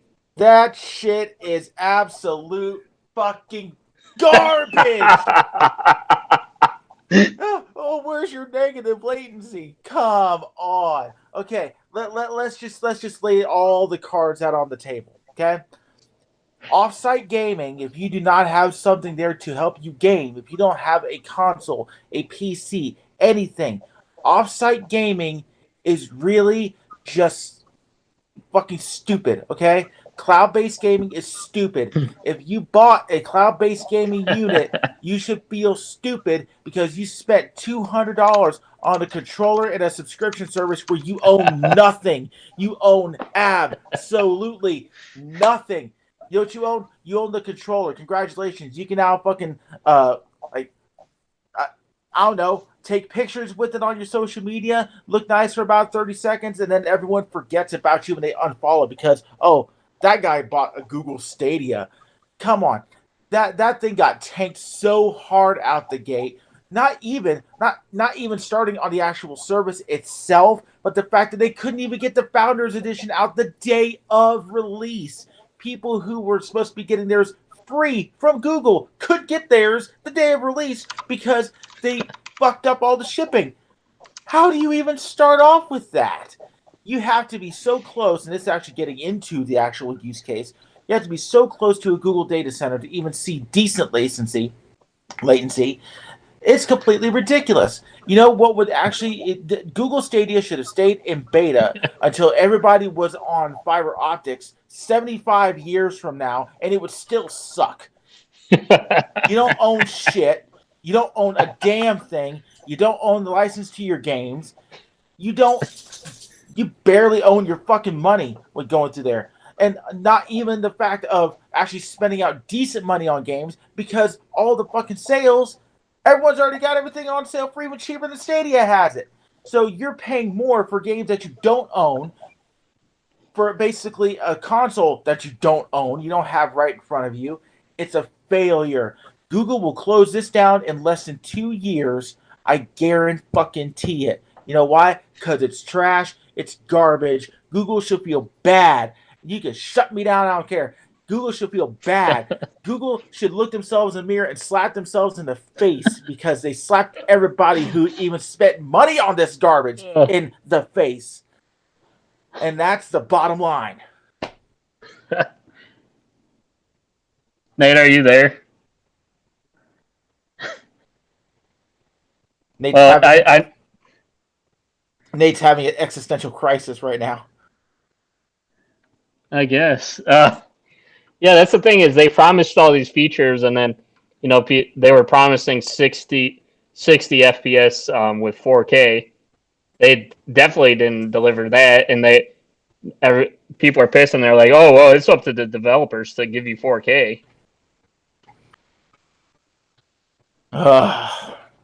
There was so much promise that they had to refund people too, because they bought a game and then they gave it for free on a thing or whatever.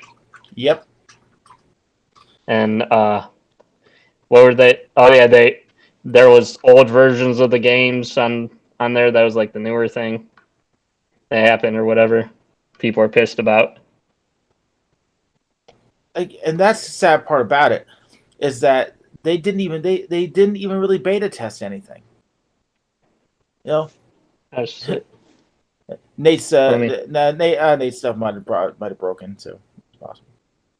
But it's so sad that they promised so much in such a small amount of time and completely didn't even deliver a damn thing. And it's terrible. Terrible. Yeah, and do you think they're going to end up doing like what, you know, because that's what people are worried about, you know, Google does all these things where, you know, they try to get into a new project or whatever, and they just end up giving up on it, you know? That's what they do. I mean, they either will buy or start up a service.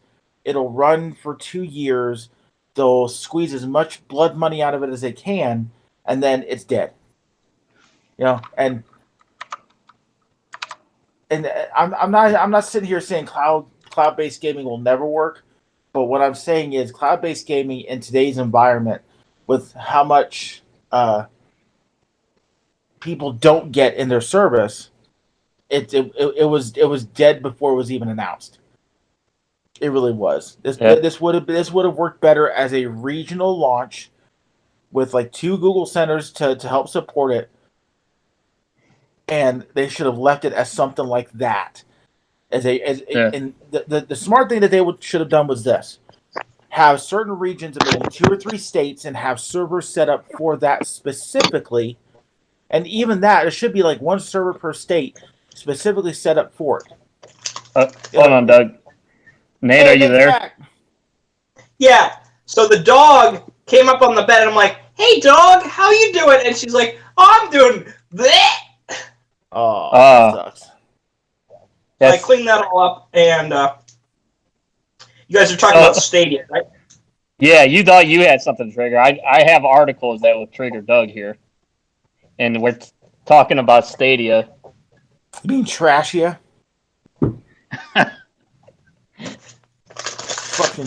fucking garbage. Yeah, I mean, I agree with some of the things he was saying because it's. What were you saying about the cloud stuff? Cloud. Cloud gaming basically sucks. You're saying, right, Doug? Cloud gaming doesn't have the infrastructure available to it. At least not in the United States. If we were living in other countries, oh yeah, it probably worked perfectly fine because the infrastructure is built to such an extent to where it can actually support cloud-based gaming.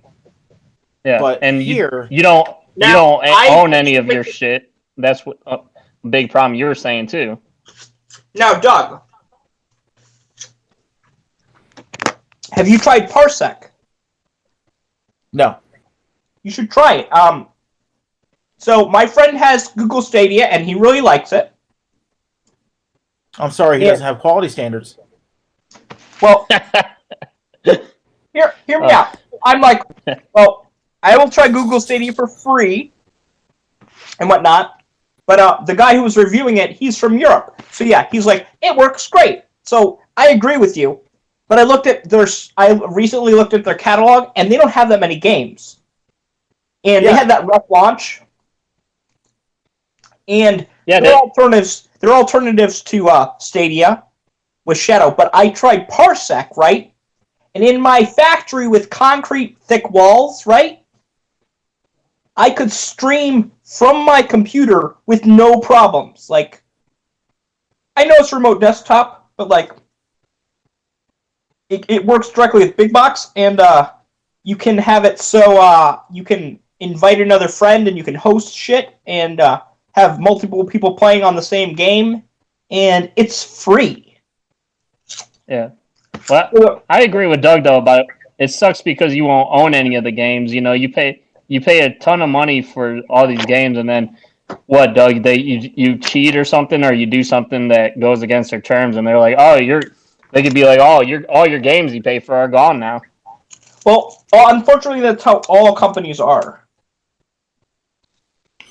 But the simple fact is, like, there's a difference between owning a console and making a choice to download a game, like, say, take easy example here, but like, say, Diablo, and when you're done with that, you know, in like for instance, Xbox and PlayStation are now specifically rolling out return options.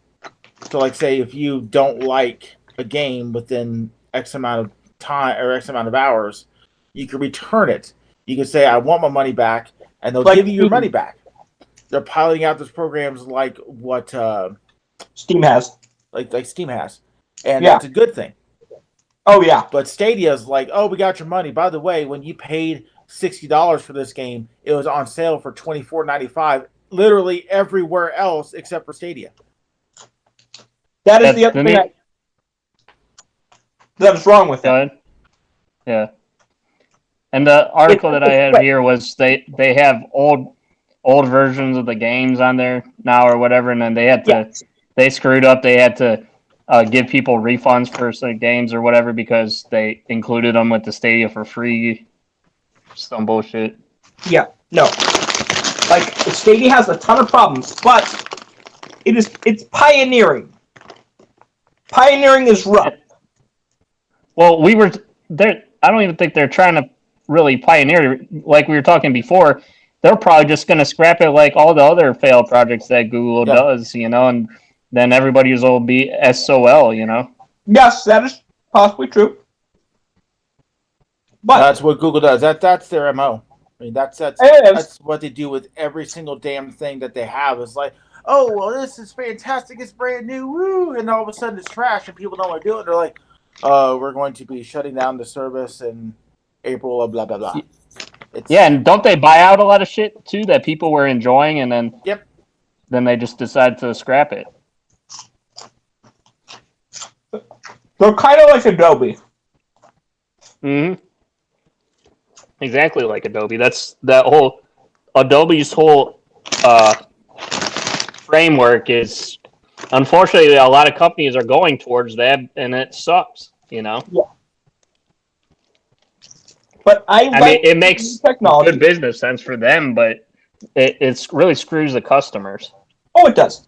Well, that's just it, though. It's really bad business because nobody wants to trust a company that's going to either release something that's going to go away in short order, or buy something that's going to go away also in short order. People are starting to get wise, and that's also part of the reason why when Stadia ended up flopping out the gate, nobody was really surprised. No, when you don't set up your own company infrastructure to support something, you make claims like negative latency, which, by the way, is fucking impossible. Negative like what fucking moron at Google's headquarters was like, it'd be really awesome? Negative latency. And somebody just looked at him and said, "Did you just drink glue?" Well, hey, they're hoping people would be really dumb and they hear about the latency problems and they'll be like, oh, they're taking it away, so I'm going to be better then. It's clear a non-nerd was like, came up with that term because it's not actually a thing. Yep. Negative late. Like, I would have loved to have been in the room to hear whoever came up with that try to defend what they said. Well, I would have loved to have been in the room where somebody goes, "Are you a fucking idiot? It doesn't exist." Yeah. But, I love seeing new technology. I hope they succeed. Granted, they've had a huge thing. It's dead. But they're most likely not going to. But I hope they do. Well, I know what you were... I mean, I could kind of see what you were saying before, Nate. We were talking about this where, it could be good for people that really can't afford expensive consoles and stuff. That's just it. You're spending out all this money on the service per year. You might as well should have fucking bought the console to begin with. Well, that's just it. Next year, it will be free. But you have to buy the games. But you also have to have the actual like the hardcore shit to be able to run it. Your Chromecast. Most of your Chromecasts are fucking trash.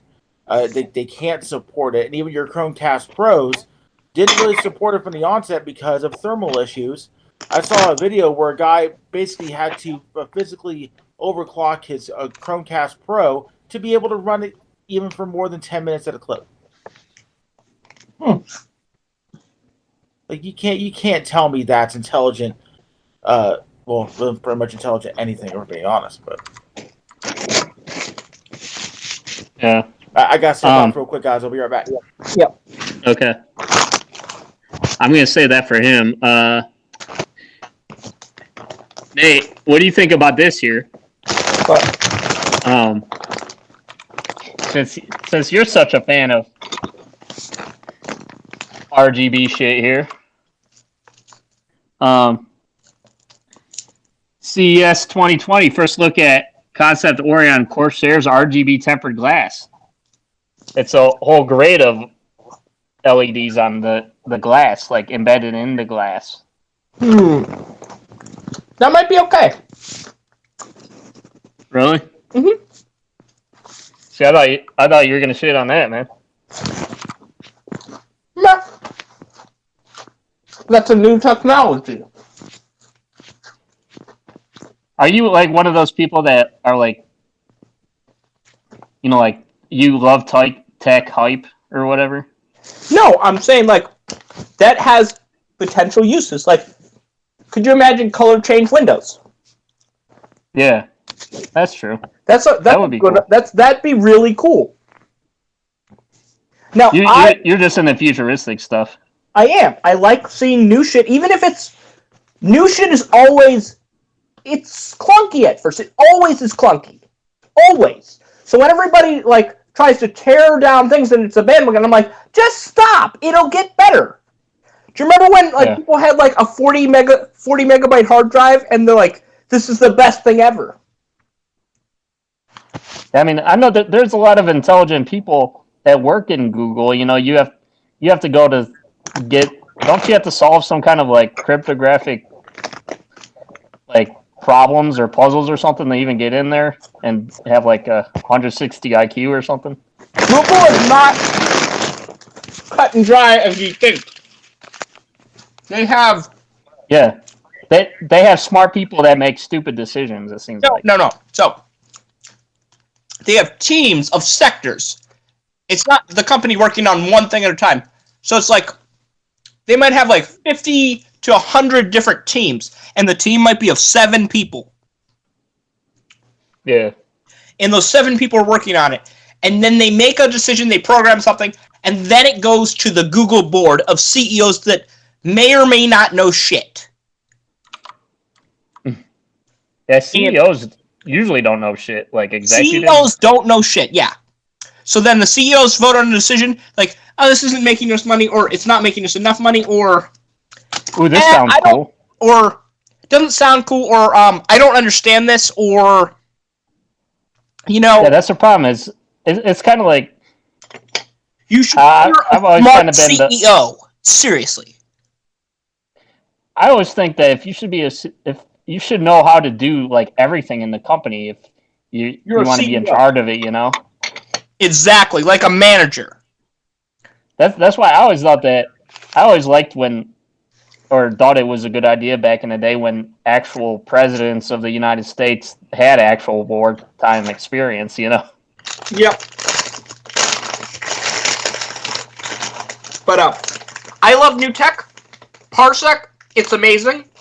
It really is. And cloud gaming has a long way to go, but you know, latency will go down. But it's like the Switch right now. The Switch, but it won't go negative. It won't. That's impossible.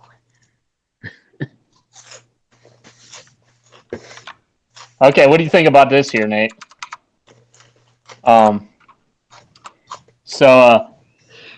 Smart homes will turn dumb overnight as Charter kills security service.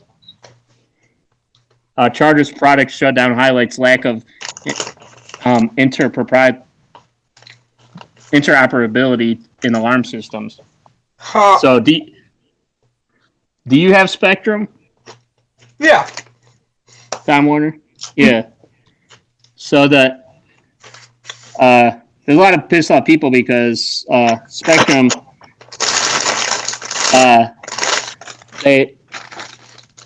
they shut down their security service and a lot of the things that you bought, like webcams and alarms and stuff, and smart lights. Their whole smart ecosystem that you can buy from them is none of that hardware isn't going to work anymore because they're shutting down the service for it.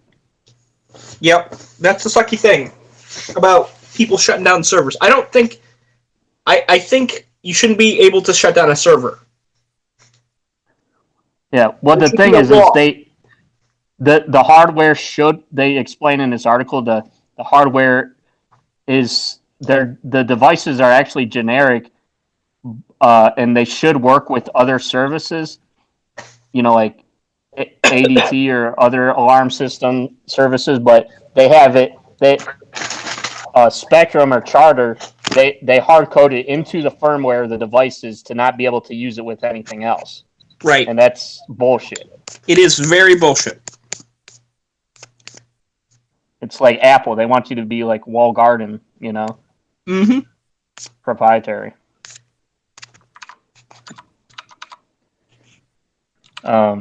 So yeah, so a lot of people are pissed. There's some professionals are saying you might be able to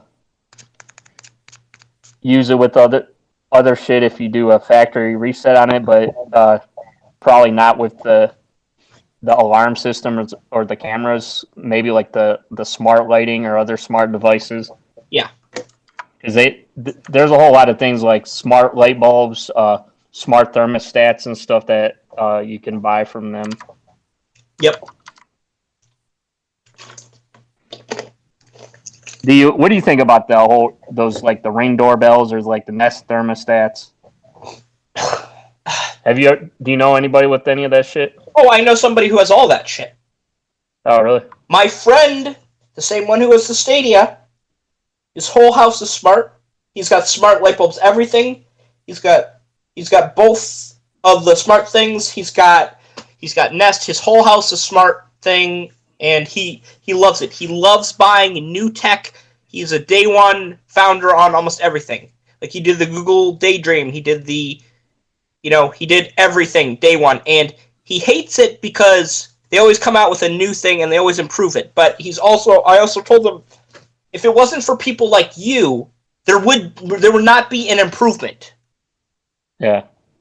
And well, a lot of people. Oh, go ahead. People need to remember that whenever they complain about something. It's like, well, it only can get better, not worse. Well, one of the things that a lot of people were pissed about with the Ring doorbells is that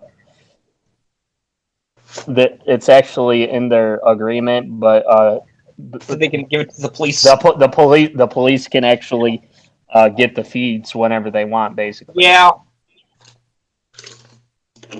And I mean, I know you'd be like, well, it's not anywhere private; it's outside of your house or whatever. But I mean, it's still pretty creepy because it could be hacked by people too. It can easily be hacked, and they could find out your location too pretty easy with that. Oh, yeah, for sure.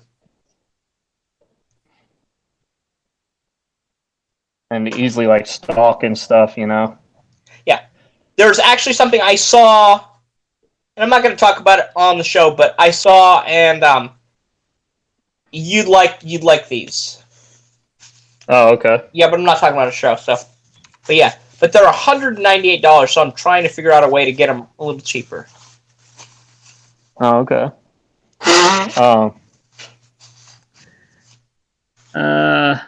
But they have a.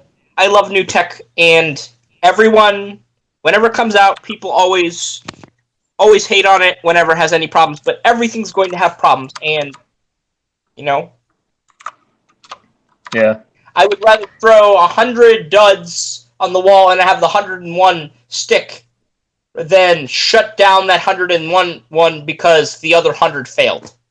It's like the light bulb. Yeah.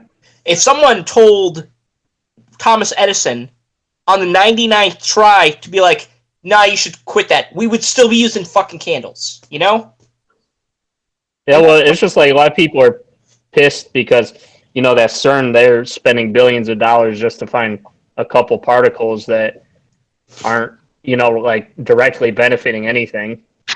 Yep. But if everybody had that mindset, then it'd be like we would never get anywhere, Yes. Doug, I don't know if you saw this or not, but since you're selling to the RGB, they have at the CES. Let me put it back on the.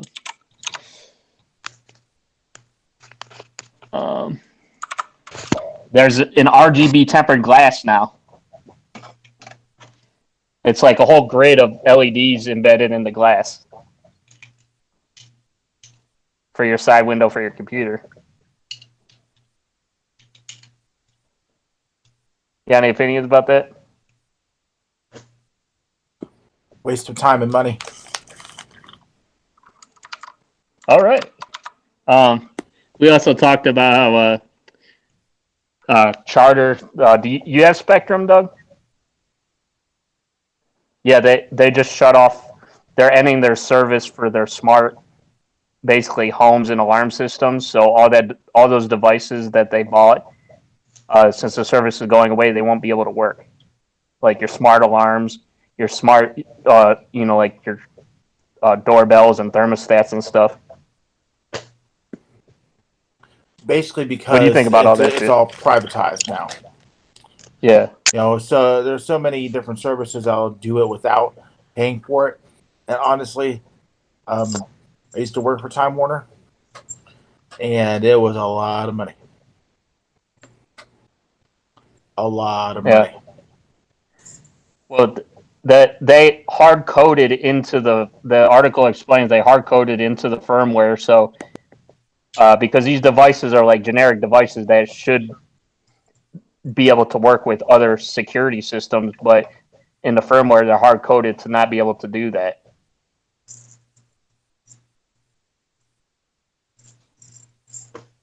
And that is the problem with a lot of devices is you're buying the hardware, but the software is theirs, and they can put a patch in that breaks the software. And it's legally within their right to do that. Yeah. It's like I can buy a PS3 and they can put a patch that breaks the PS3, and they can do that. Yeah, I just hate when the hardware should be is open, but the software is proprietary, the operating system. No, like, you know, you should, when you somewhere. buy a piece of hardware and it comes with software, you should also be buying the software. You should own the software. Like, you know? Yeah. They shouldn't be able to take it away from you and make your thing a brick. Yeah. That's There's another thing that. What? That's a little bit of a weird thing there, because you should be given a conditional license for the software. Yeah. That way, if something like this happens, you're covered and you can get patches for it from a third party. Right. Yeah. Hey, Doug, you own the software, you can do whatever you want with it, but I'm saying, like, they shouldn't be able to break it. Yeah. Yeah. Doug, did you hear about also from CES? They have Asus is basically favoring AMD now over Intel, and all the devices that they brought out, like laptops and processors or motherboards or whatever, is for AMD. Intel's no longer like the head of the show now. Well, with Intel basically kind of folding up ranks and they're trying to focus on different types of processors now, that's not surprising. But Intel needs to also get their head out of their ass and actually cut the price. Well, not even really cut the prices. It's more right now about making sure that the products that they have are, like, at the very least competitive. Yeah. Part of the reason why AMD was in the tank for so long was that they didn't want to cater to like the low end. They just wanted to kind of coast along. Intel, what they need to do right now is cater to the mid and lower end, because that's like a lot of your system builders right now. Mm-hmm. And until they figure out what their next, like, hardcore generation of processors is going to be, do that. But not super surprised, but not every guy's going to buy. I'm buying a Threadripper. Blah blah blah blah. I'm going to spend like a $2,000 on my PC. It's like most of them are going to spend like $200 to $300. Well, the thing is, like, with the Intel, did you hear? You know about the 9900K and KS? The KS is more expensive, but it's the same processor. It just lets you overclock it, and they nicknamed it KS Keep Spending. well, there's a lot of processors out there that will just charge you extra for overclocking. That's been in the game for decades. I mean, people getting pissed off about that is really completely useless. Yeah, but do you remember when PCs, when you bought a PC, you had to buy the software bundle?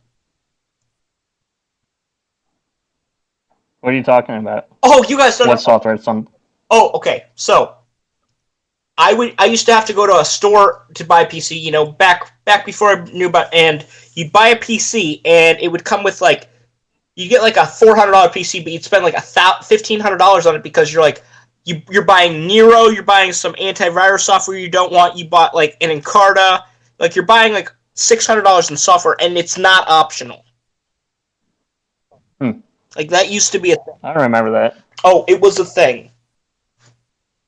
But Doug, do you think? What do you think about Intel's GPU? How do you think that's going to go?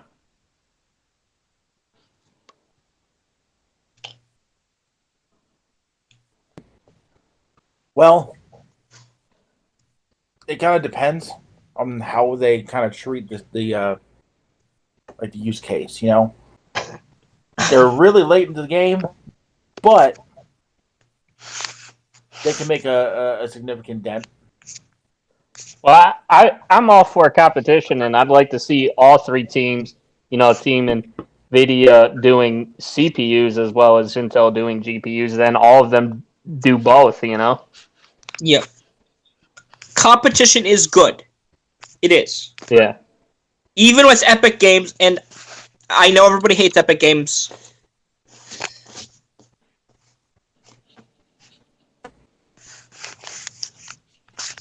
But they did give away 72 free games. Well, here's another one to trigger Doug here. There's supposedly rumors about Apple to launch a $5,000 gaming PC. I don't see that happening. I mean, come on now. There's one thing Apple doesn't dabble in too much. It's gaming. It's gaming PC. No, that's not going to happen. And that would have to be one of those left field things that would take the entire industry by surprise, and that would also have to be, something that's beyond reproach because people are so fucking dick hard about nagging on Apple because of their gaming stuff. So, yeah, this $5,000 gaming PC would have to outperform basically everything on the market, essentially. Exactly. And I don't think Apple's going to do that. Well, it said, according to the report, Apple is working on either an all-in-one, like an iMac with a high-end discrete GPU, or a large screen laptop similar to the 16-inch MacBook Pro.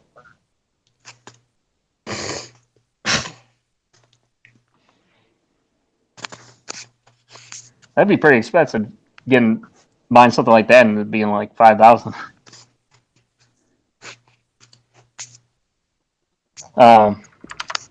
Yeah, can you imagine? That would be one hell of a coup, though. Can you imagine if Apple dropped this gaming PC and it just completely tanked out the market and people would just go,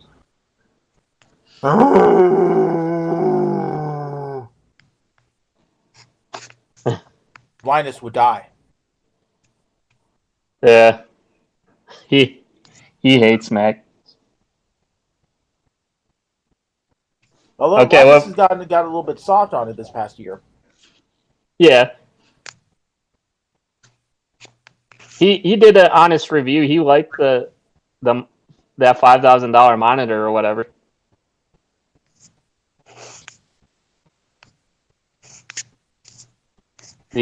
What were your thoughts on that whole thing, the cheese grater? I'm happy to see it back to its original version. I have a Power Mac G5 and I love the damn thing. Yeah. Well, do you think a $1,000 stand is a monitor stand? Do you think that's worth it? No. $200 wheels for your computer tower? I still don't understand why they priced it like that. You don't even get the mount for your monitor. It's not even included. Everything is basically all separate. Even the base amount that is proprietary. I am glad to at least see that you will say when it's being ridiculous. Yeah. Well, this should trigger you, Doug. I don't know about trigger, but it says major PlayStation exclusive series will get a PC port this year. Follows plans to launch MLB The Show on other consoles. Is this a whole new Sony? Sony realizes that they need more. That they need more. A little bit more gaming clout. So I'm not surprised. No, that one company that used to be exclusive to PlayStation, that did Detroit Becoming Human. They're selling in Epics now. Oh, really? Yep. Xbox doesn't have any exclusives either. They're all on PC. Yeah. Yeah.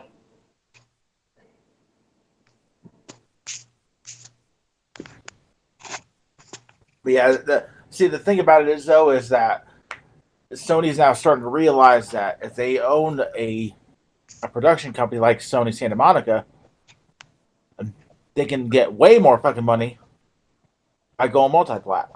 Mm-hmm. It'd be like What? if Nintendo sold on the computer, for crying out loud. Do you know how much effing money they'd make? Granted, they lose on console sales, but they make it all back. Oh yeah, did you hear? What are your thoughts on the PlayStation 5 rumors? Supposedly they were coming out with a proprietary like hard drive that it's supposed to be like the fastest in the world or whatever, but you can't use it with anything else, and you can't put any other hard drives in you won't be able to put any in the PlayStation 5. You remember we talked about that, Nate? Yeah. It's kind of like, wasn't it like the PS Vita or whatever? Yeah. Sony is starting to learn its lesson when it comes to proprietary shit. I think they realize about how much money they lost out on the Vita because of the proprietary memory cards. Yep. And Yeah, but it looks like they're going back to that. no, because when you stop and think about it, how much money that they're making off of the hard drives that the external hard drives and the other hard drives you can put into your PS4. Yeah. There's too Now, much if they money. bought if they made proprietary external hard drives for the new PlayStation, I could see them possibly doing that. But if they could like charge a regular hard drive price, and it's like you have to buy it from us. Now they're going to be, supposedly it's going to be an overpriced, like really fast SSD or whatever. Why get into that game when you don't have to? Yep. That's what I'm saying. But I mean, I remember those were the rumors or whatever.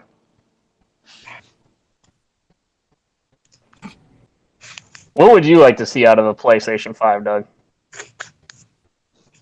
Just a continuation of what we have now. Good gaming, stable system. I mean, I want full backwards compatibility, yeah, that'd be nice. and I want to see I want more. I want them to have a backlog of games just ready on launch, and I just want more games. It takes so long to make a fucking game now, and I would like them to stay on the PS5 for a while. No PS6 for hell. With the way games are, I know this is going to sound bad, but 15 years. I want 15 years out of this console because games take like 5 years to make. Oh yeah, I believe it. So I'm like, if games take 5 years to make, that'll be like 3 years of actual games, you know? Yeah. It would allow any gaming company that made for the PS5 a trilogy. Any company. Yeah, but Doug, how can what do you think an upgrade would be, though? Because, I mean, it sounds like you're not too much of a specs person, are you, when it comes to consoles? Well, specs will only get you so far in certain aspects. Mm-hmm. I mean, everyone's like, processor and teraflops. I'm like, no. But most of your fucking games will not use that. Yep, they don't require it. This entire like, oh, we're going to max out the power of the console. Have you realized that at the end of the Xbox 360, PlayStation 3, you heard that a lot, all the time. That the last year before the PS4 and the Xbox One came out, it was like, we're maxing out the capabilities of the system and we're really pushing the hardware to its limits. Are you hearing that now? Yeah. Are you really hearing any of that? No. You don't need to do that. You literally just need to have good games. Bottom line. Exactly. Well, good story, good mechanics, good storyline, good gameplay will outweigh, oh my gosh, it looks so good, but I can't fucking play it every single time. Yep. Nintendo would. You don't care about that. Neither of you care about that RTX stuff then with the new NVIDIA cards, are you? No, I'm saying like Nintendo, they try and they make the family friendly games, and Nintendo's not for everybody, but like they just focus on the games. Because let's face it, their consoles, they are garbage. They have always been garbage. but their games are steady. You know, they have their franchises. Yeah, but they refuse to go the way of Sega, though. I'm saying Nintendo's consoles, they don't push anything, you know? Yeah. They're only minor upgrades. Hell, the Switch is a tablet, but it has a lot of games. Unfortunately, Nintendo has a lot of games that are fucking trash too. They do, but they have some good ones. They've come out with some that, you know, they've managed to do some good sequels with, but they have a lot of trash too. This is the first time that they you know, do you remember when they pushed out all the indie developers and they're like, "Fuck you, indie developers"? Do you remember that? Mm-hmm. And with the Switch, they're like, "Hey, indie developers, welcome back. We'll literally put anything on the Switch, literally anything, within reason." Right. Like, I would rather have a shit show of games, and I can just make my decision, you know? By the way, I'll ask you off air, Nate, but my girlfriend was going to ask for your help on something with the Xbox 360. Yeah, sure. Just throw it in the trash. Oh, come on, man. There's a lot of good games for the 360. I keep telling people this shit. There are some good games for the 360. There was Cameo, there's Fable, Fable 3, Mass Effect, Left 4 Dead 2, and don't tell me... I loved all the Ninja Gaiden games. Ninja Gaiden. Don't tell me you didn't play Left 4 Dead 2. Everybody played that game. Yeah. I didn't. Shame on you. You should play that game. I don't have any Microsoft units in my house. Well, it was a Valve game, so play it on the PC. I don't PC game. Okay. What are you talking about? You got... Why don't you PC game, man? I use PC for one reason. My server. That's it. So like you're saying like all desktops should just be for work, you like Mac and PCs, huh? I think he's saying it's a personal choice. Yeah. Not everybody PC games. But Left 4 Dead 2 is a good game. It's really fun. But they also made it. I think they also made it for PlayStation. So. Yeah. What about what's the other game that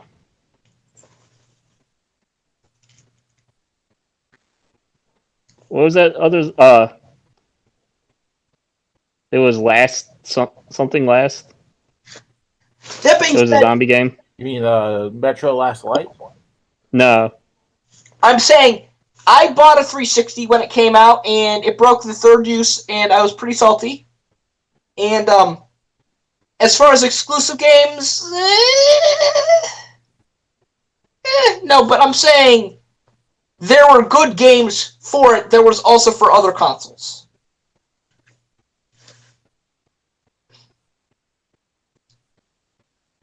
I would say the two games that I played that were exclusive that I liked were 99 Nights, and it was a glorified, what's it called? Dynasty. It was a glorified Dynasty Warriors, but I really liked Cameo a lot. Oh, really? Yeah, it was like one of Rare's last games.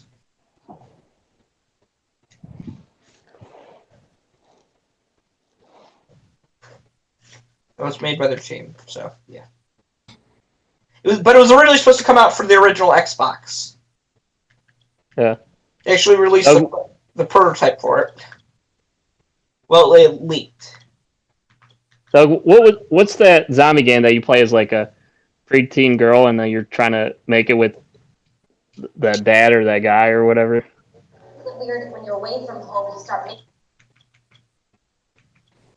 I believe that's a sexual fantasy you had. Yeah. It's a video game. You talking about Lollipop Chainsaw? No.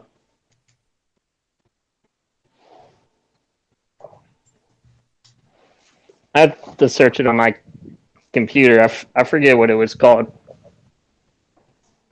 I think that they had a sequel to it too. Yeah, Lollipop Chainsaw was actually originally a PS2 game. Oh, really? Yeah, and then they just ported it. And they're like, this isn't gonna do well. It was like a Japanese PS2 game, and then they're like, it didn't do that great. And then they ported it, and then it got like a sequel because like guys like boobs apparently.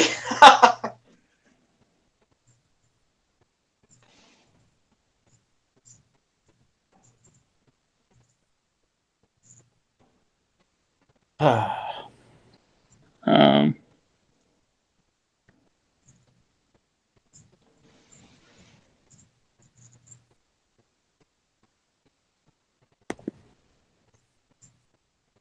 I think the one thing I do not like about competition on computers, though, is like people can't play on the same server. Like if I buy a copy of something on the Microsoft Store, I can't play with people on Steam, and I can't play with people on Stadia, and I can't play with the people on Epic. So you could possibly have to own 4 different copies of the same game, and it's on the same platform, and that kind of grinds my gears.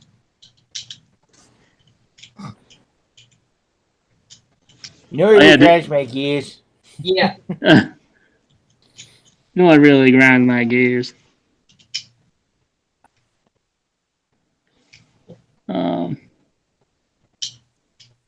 Yeah, what do you think about that Red Dead Redemption 2 for the PlayStation? Have you started playing that, Nate? You mean the computer? Yeah. I was going to play it, and then I didn't, because I was going to play with a friend, and I was going to have a cowboy gang, and I had a thing where I was going to have like a herd of horses, and you could stick dynamite up their butts, and I was going to have it's like, I'm going to light this dynamite if you betray me, and blow everyone up. Mm. And then I just didn't, because, the PC Red Dead Redemption has gotten a lot of... It didn't go over well because Rockstar, basically, they sold... So, you bought... I waited extra time to buy the thing on Steam, right? And then I found out you gotta buy it through the Rockstar launcher. And you bought it, and like the first week or so, it didn't fucking work. Yeah. So I'm kind of just like, fuck you. If you ever release it on anything other than the Rockstar launcher, I might purchase it. But in the meantime, fuck you. And then I'm like, well, maybe it's different on the Epic Store. Nope, it's through the Rockstar launcher. You have to buy it through the Rockstar company. And I'm just like, what a bunch of dicks. Like, you guys have, like, a couple of games. You don't get to start your own service. Yeah. Oh, yeah, by the way, the game that I was thinking about was called The Last of Us. Oh, yeah, The Last You of Us. play as a little girl. Well, when I hear someone trying to make it, that's a little bit... It's having sex with the dad. That's what you were saying. No, you play through the game with the dad or whatever. You're trying to survive with dad.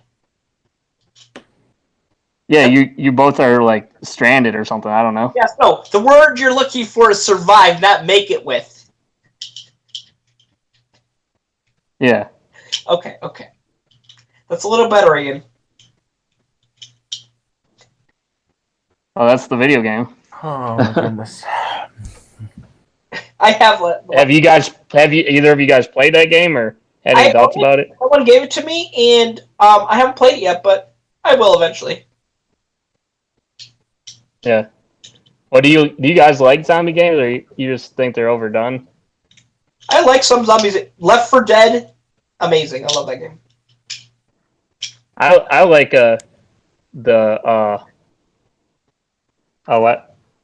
Dead Rising.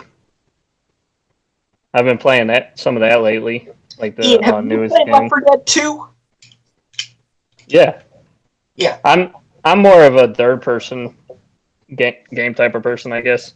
Yeah, Left 4 Dead 2 is third person. No, it's a first person shooter basically. No, it's also a third person. Oh, really? Yeah. Did you play the carnival level? No. Okay. I only played a little bit of it. Oh no. Okay, so the best part is the carnival level, in my personal opinion. There is you're imagining the zombie apocalypse, and there is these carnival games, and you can win this gnome, and you carry this gnome throughout the entire fucking level, and you're playing these carnival games like shooting zombies and killing them. You get this gnome, and you have to carry this gnome through this level. And that means one of you guys can't shoot, and you got to put the gnome down, and you can only get one gnome. So you got to go through this like rock concert and like do this thing, and it's completely and utterly ridiculous. And it was the great. I like it. It's so great. It'd be like a zombie game with an actual storyline, but it's just like a screw around game with your friend. And Valve needs to break their no trilogies rule. Bottom line. But they never. Well, didn't they came out? Weren't they coming out with the game or whatever that with the VR shit in it or whatever? No, that was a fan game that they're like, okay. No, it's just recently was like Yeah, the Half-Life announced or whatever. Yeah, the Half-Life. No, Yeah. Technically no. It's a spin. I didn't know much about it. Yeah, but it's it's like $60-something. So it's like the most expensive VR game right now, and it's also the best selling.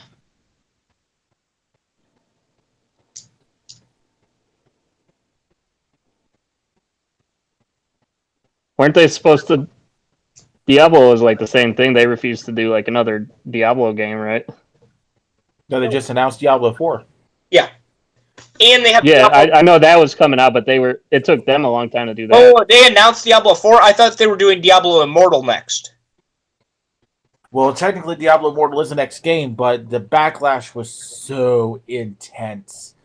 Like, you remember watching BlizzCon when they announced it? And Oh, I remember that shit. That was hilarious.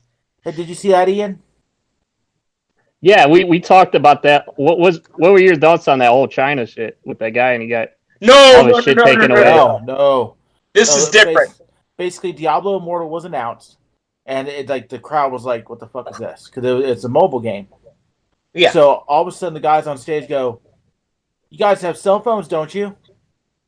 So this guy walked up to the microphone. He's like, "Okay, let's take some questions," because they know they're just fucked. And the guy goes, "So this is a late April Fool's joke, right?" And like the entire crowd was like, "This fucking guy." They knew. They just knew. They knew that for this past year's BlizzCon, they had to come out with Diablo 4. They had to say something about it. And like that was the belle of the ball. Because they could not have another Diablo Immortal fiasco. It's more than a year past, and I don't even think that fucking game has come out or is going to come out. I pre-registered for it in case it was like anywhere good, but no, nothing. It's like coming out soon. No, you're not coming out. But if you ever release it, I'm gonna have a copy of it on my phone just so I can make fun of you. So like, hey guys, I downloaded Diablo Immortal. It was just Doug. great.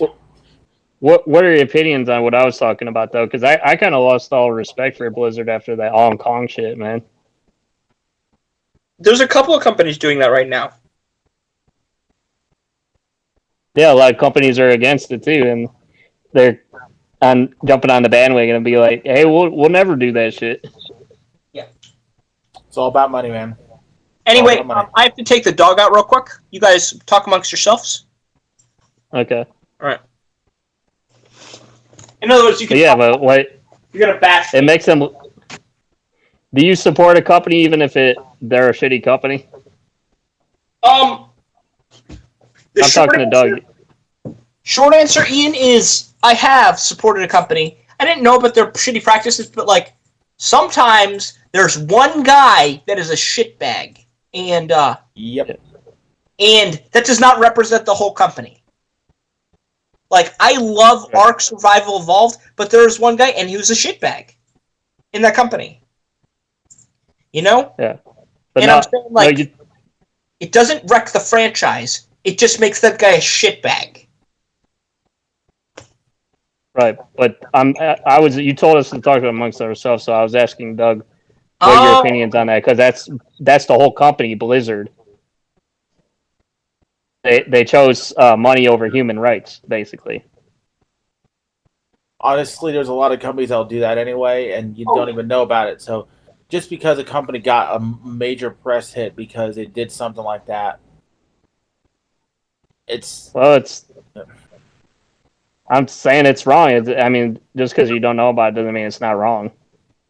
yeah, but most companies either do it actively, have done it in the past, or are like in the process of doing something like that. Is what I'm saying. Are you saying most companies are evil? At their core, no, but it's one of those things where you're in industries that at some point you're basically breaking the backs of the people on the bottom. Every tech company has their hands dipped in that, whether they admit it or not. Every media company has their hands dipped in that, whether they want to admit it or not. It's just some companies make wrong moves PR wise and they get burned for it. Yeah. I mean, every single device in your house, from your television to your cell phone to your computer, is built off the backs of somebody slaving away 14 hours a day in a Chinese fucking factory. And nobody ever wants likes to point fingers at companies like your company is no better. They just don't get press. So it becomes like kind of a let's pick and choose who we want to support. Well, then you'll choose nobody. It's just the way it is. Does that mean you should kind of maybe support more things that are like open source, maybe? See, like that's an entirely different thing altogether, though. Software is way different than hardware. Software is much easier to produce and doesn't require 16-hour days in a 90-degree sweatshop. Or I guess I should mean like smaller companies, you know, like more brick and mortar type things, mom and pop. I try to whenever I can. Yeah. Oh. Well, that's good.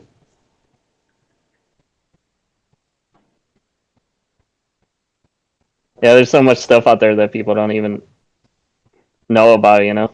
Yep. Bad shit that goes on.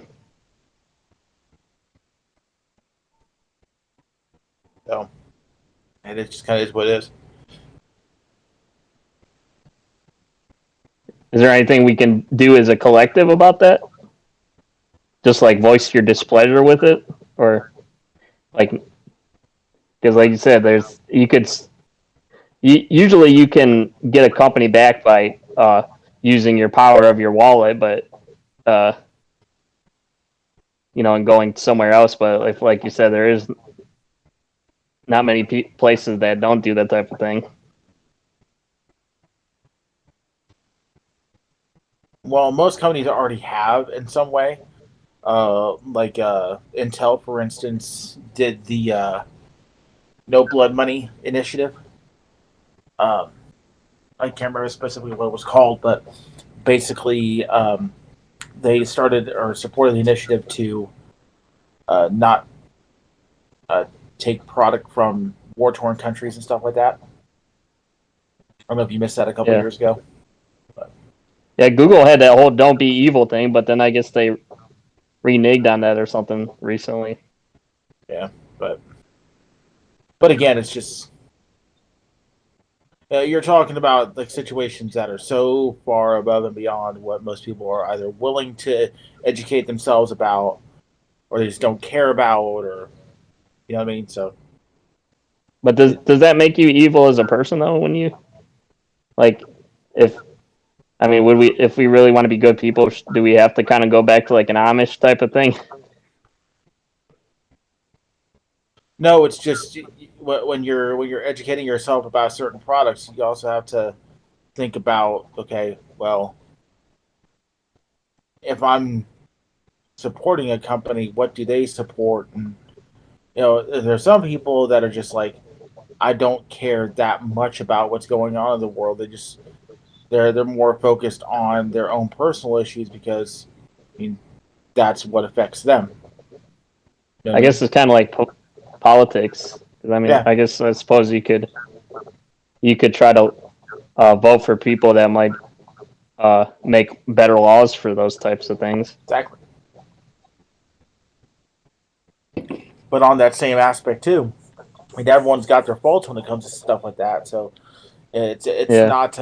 it's not a situation where either somebody is 100% evil because they support one company that does something. It's just that's not an issue that concerns them to a higher level. Yeah. But I mean, there is times where it's a good thing when a lot of people do raise the pitchforks. It just depends. I'm back. Oh, you were gone? I Yeah, didn't even notice. Ooh. I told you. I'm taking the dog out. I mean, I didn't even notice it here. I thought the dog was taking you out. No, she's broke.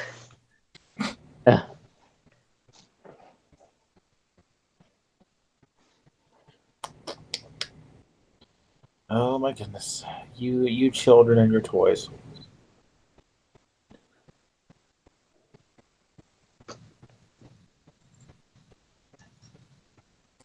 So what else we got going on? Oh, not a whole lot. Are you guys watching anything? Yeah, you getting into any new series? Me and my girlfriend just watched that You series on Netflix. It was pretty good. Yes, I have almost finished the series. I finished Sneaky Pete, and my friend recommended this Dracula series. Did you watch the Witcher series? Yeah, the Dracula thing we watched. I have not watched The Witcher yet. Witcher was pretty good. Yeah, it was. By the way, they are reprinting that series now. We mean reprinting. It's been out of print for like ever. Wait, what? And The game? yeah. What? No, the books. Oh! Must have. I'm excited for a game, Vampire Bloodlines The Masquerade 2. I heard about that.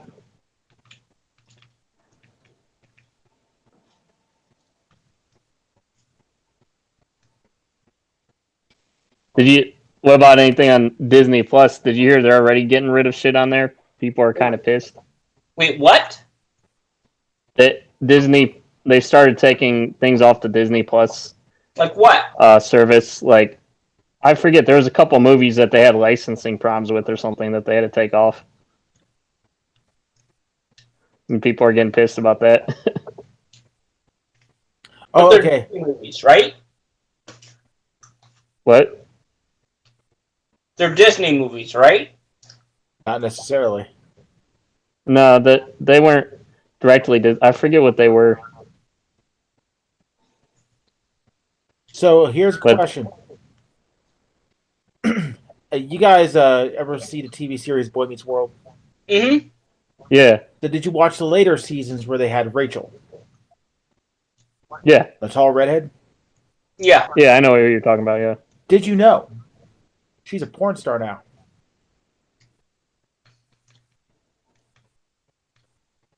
Ian's like, and that's all we have time for tonight. Yeah. Hurry to the Jackmobile. But yes. I think I would have been more excited if Topanga was, because, she had the the better lady parts, I guess.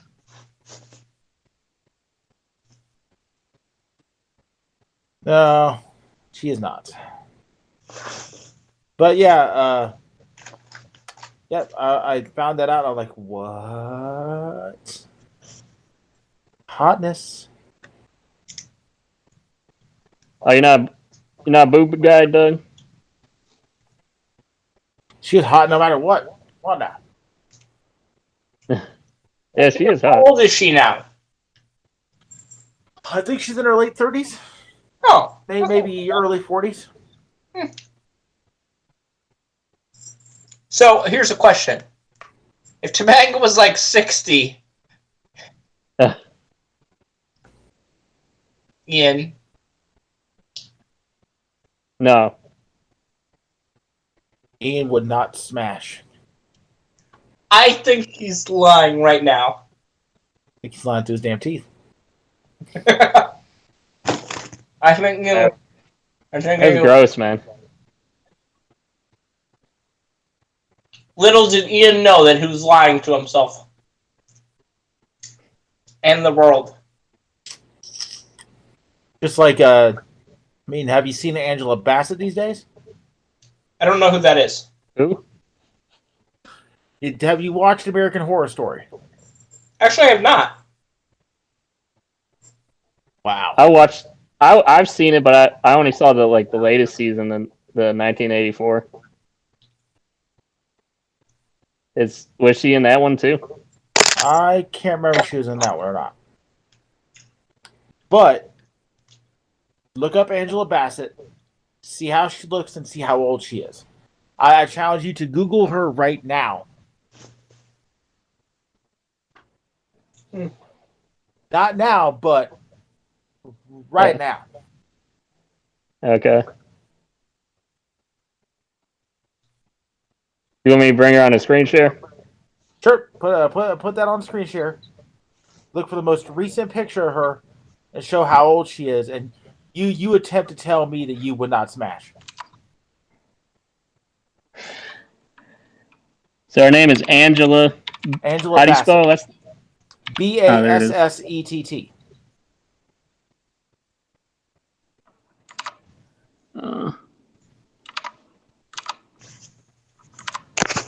Okay, so gonna go to the images here.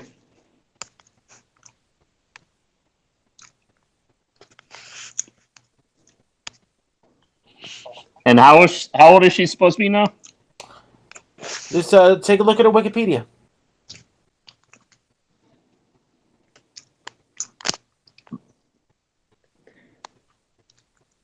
So 58. That's a 58-year-old woman. She's 58? Yeah, that's a 58-year-old woman. What? Oh, sorry, that's- no, she's 61. What? Yeah, she's older than that. Yeah, 61. You try to tell me you would not smash. What? You wouldn't smash that, Nate? What?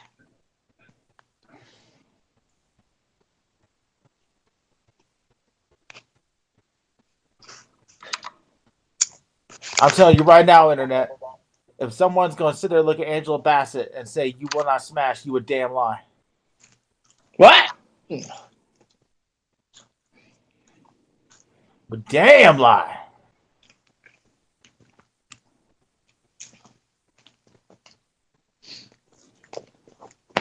What? Exactly. Damn right.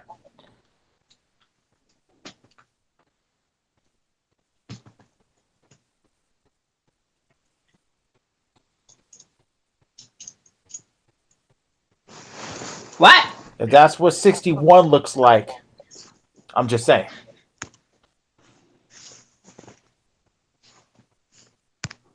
I want to say that was the new one.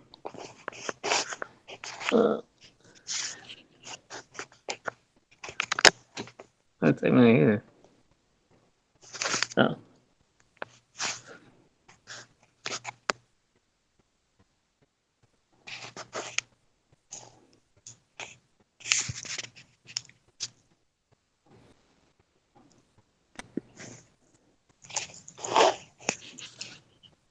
No, I don't think she was on the new one.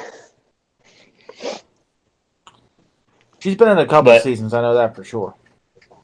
Yeah.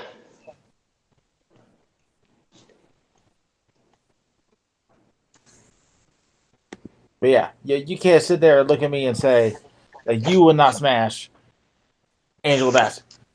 No, she was in Apocalypse. She just was in 1984. Yeah.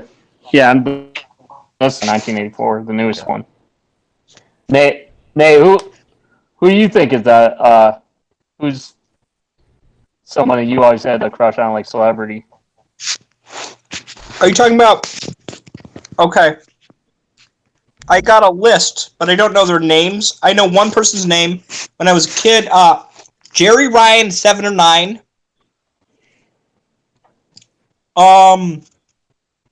That one girl from Homeboys in Outer Space. I thought she was hot. Okay. And I think that's It. yeah so far. What about a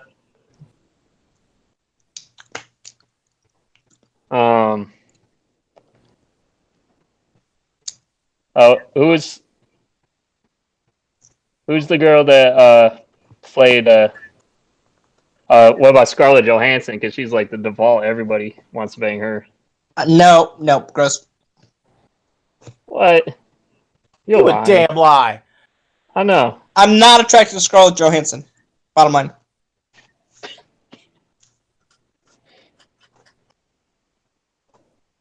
And don't even sit and try to play that shit with me.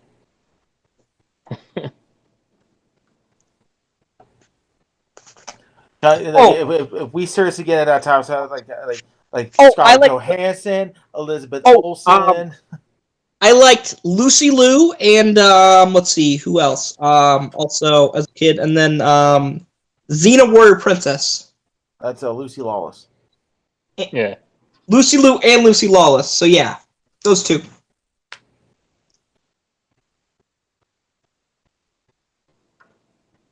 I've always been a Drew Barrymore guy. Also, Melissa Joan Hart. If you know who Melissa Joan Hart is, I don't know if you do or not. Yeah, that's Sabrina. I like Shannon Doherty from that Charmed. So you like them crazy bitches?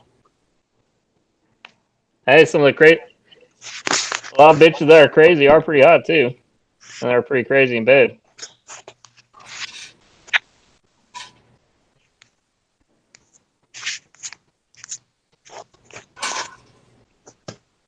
I don't know, like, it's hard because would you be attracted? Are you just attracted to their looks? Or are you attracted to like who they are?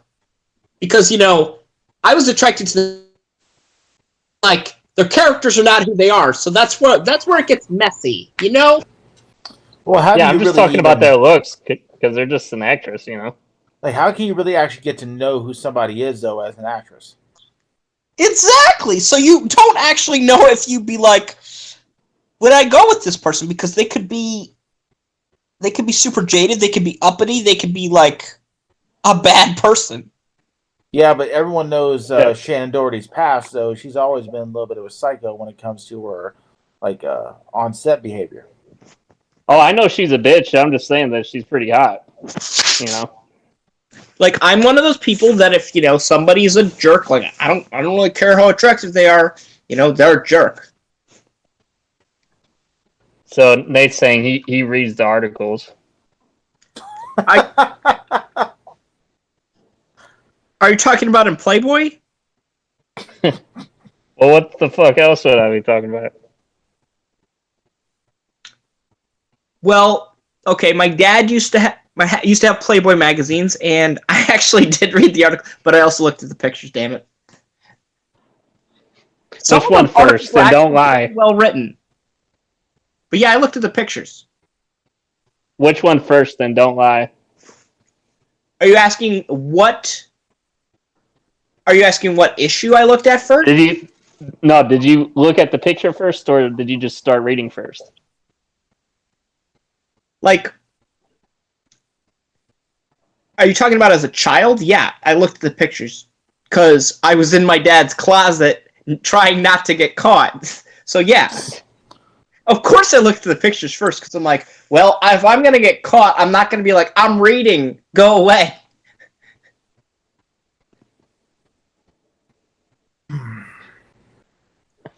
Gotta love the internet, ladies and gentlemen. Yeah, but Yeah.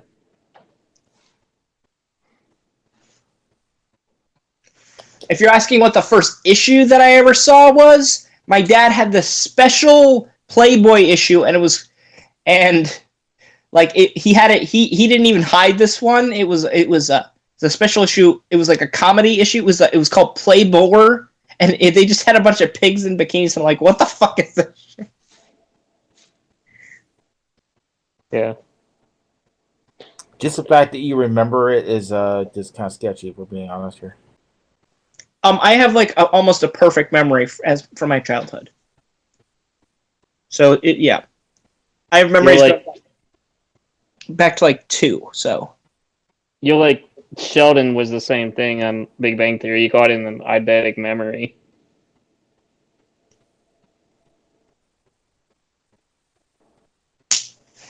I love Nate. I always tell him he's like Sheldon, and he's like, "No, I'm not. I'm not gay."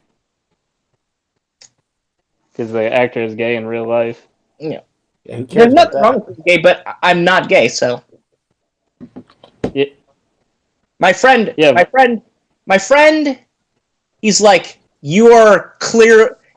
My friend's gay, and he's like, you're. He's like, there are people on the spectrum, and there's somebody you're always a little bit gay, and you're not. Is like, and it's like, except you, Nate. Yeah, but motherfucker.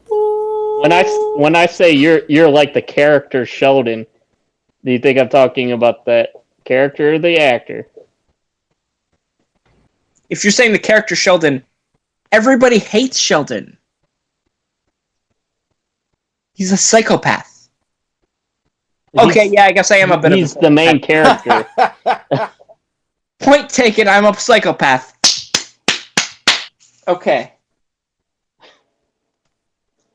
He's the main character. That's why you watch Big Bang Theory.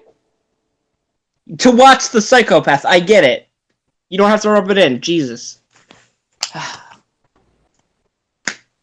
Could be worse. He could just sit there and be like, "Ha, gay."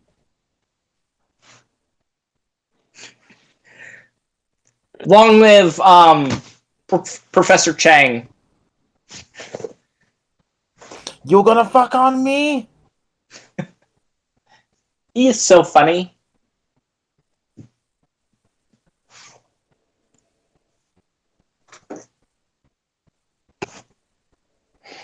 Oh boy.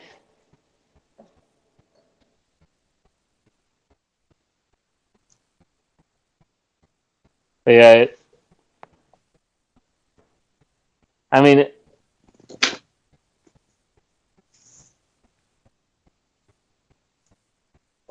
he does, I think I like Carmen Electra going up, but I also thought she had a really cool name.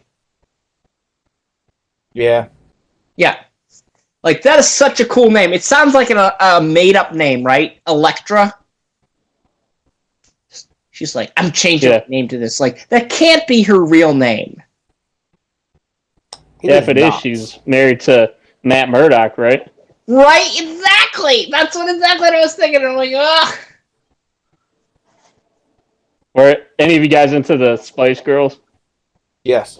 Scary Spice, you mean? Yeah. The only Spice Girl? If I'm thinking of correctly? Then yeah. There was 5 Spice Girls, thank you very much. There was one Spice Girl as far as I was concerned. You're gonna fuck on me! Nobody's gonna fuck on you!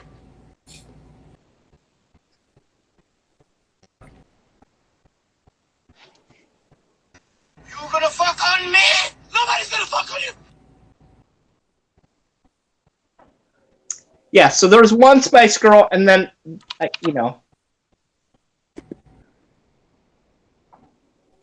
Oh, Jesus Christ.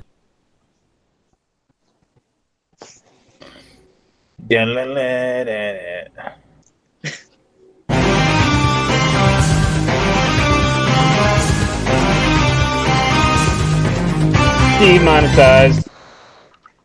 Let me just say, if the creator of that song ever watches our show, please don't sue us. That is an amazing song. I mean, it is really amazing. Like, even if it wasn't for X-Men, like, you know, even if it wasn't for even if that was not the X-Men theme song, I would still listen to your, your crap. It's amazing. Yeah. Hats off to you, good sir. We'll do it You are a live. gentleman. Fuck it.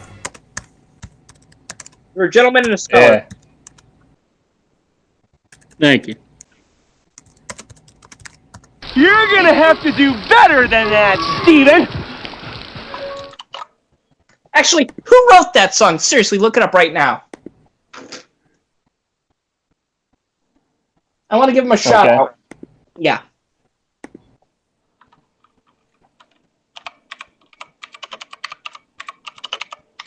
This is the new Nate segment. I'm inventing it right now. The new Nate segment. It's called "We Salute You, Good Sir." Oh, there's a lawsuit. What? X-Men cartoons theme song sparks lawsuit against Marvel, Disney, Amazon, Apples, and others. Good, because it deserves it. But yeah, tell me who wrote that. And this is the new Nate segment. We salute you, good sir. Nate, Okay, so it says Zoltan Krisko says he represents Georgi Vukin, the late composer of the theme song. Georgi Vorkin, I probably just mispronounced your name. I'm so sorry. We salute you, good sir. Oh, this is interesting. Here, let me put the article on the screen share here, but no. Here is it said that the late composer of the theme song from Linda, a comedy thriller. Did he die? Yeah. Oh my goodness. It aired from 1984 to 1991 in the former Soviet Union satellite. Huh. Oh, he did. Well, okay. I'm gonna be like, we're gonna hold a seance, and I'm gonna be like, we still salute you, good sir. Well, you can be waving our arms with lighters. Yeah, pretty much, yeah.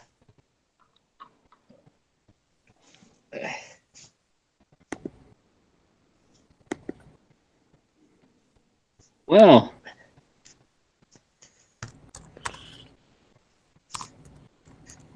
and just so we're clear, I'm still gonna say we salute you, good sir, even if it's a female, because I like the name title.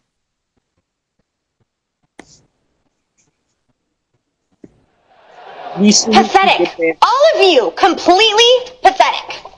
Thank you. I've only got one thing to say here. What? what? Oh no, he's typing it out. This is bad. There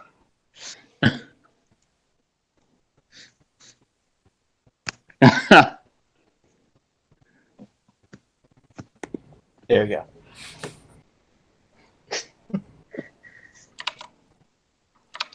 In it is.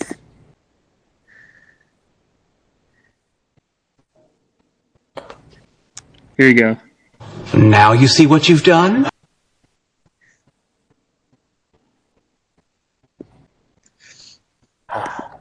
Gotta love it. I don't give a f. I don't fuck with you. You. This episode has been slowly devolving, probably since the start of the show. You're welcome. This is why I can't be on a show. Yeah, that was fun. Like, If the show was an animal right now, well, be a little messed up.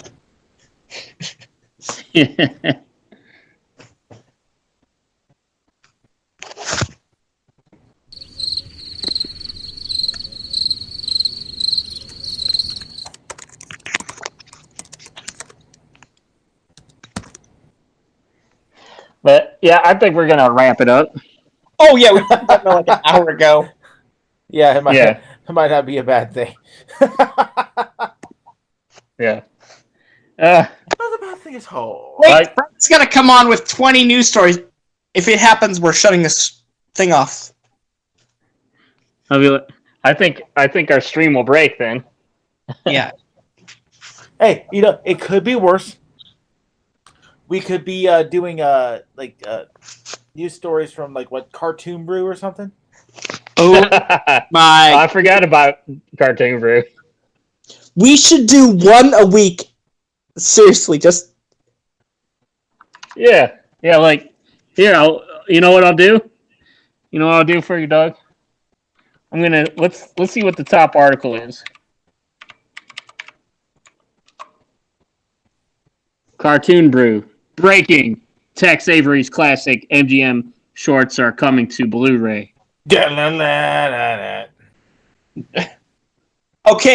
I hated the Tex. I hate. What did you say, Nate? I hated the Tex Avery show. I hated that show. I hated it. Doolittle doesn't use CG animation very well. Here are the key complaints from critics. Skydance Animation Luck loses director Alexandra. Who gives a fuck over creative differences? Netflix partners with Nexus Studios and leading indie animators for The House. Wasn't that crappy cartoon? Yeah, I think so. Where the house eats We've been- children? That's fucking Stupid House or Idiot House. Yeah, more all CG bullshit. Whoa, wait! Before we go off the air, grab that snow globe. I want to see that snow globe. I want to see the snow globe. You see what we've been missing out on, Doug? Yeah. I mean, jeez. On the new Nate segment, show me that snow globe. Ah. Are you talking to Doug? Yeah. Yeah, Doug. Don't fall. Careful, don't fall in your chair there. What snow globe are you talking about? What's the thing on top of the shelf? Wait, talk about those? No, the wooden shelf. It looks like a penguin. What the fuck are you talking about? You mean where the Pokeball is? You mean up there? Yeah, but slightly over. It's like a glass orb thingy. Am I just blind? No, you're not blind. Hold on.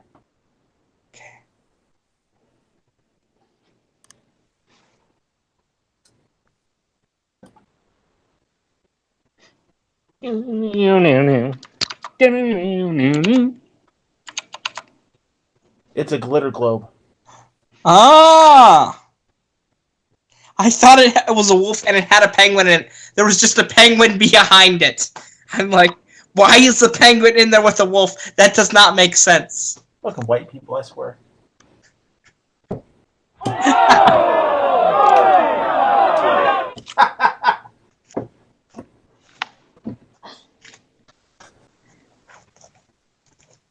But yeah, we need some. What do you call it? I don't know. Some riveting news, Cartoon Brew news articles with. I don't know, Nate. This time on Cartoon Brew.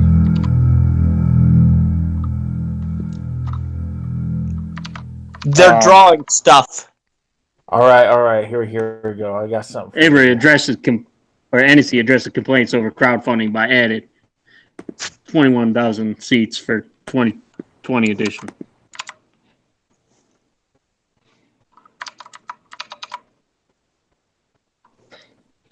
For all you lifters out there.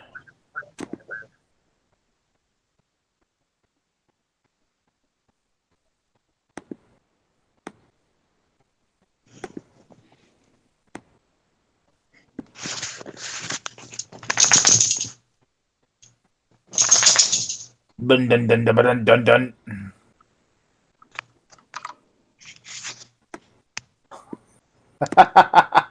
There you go.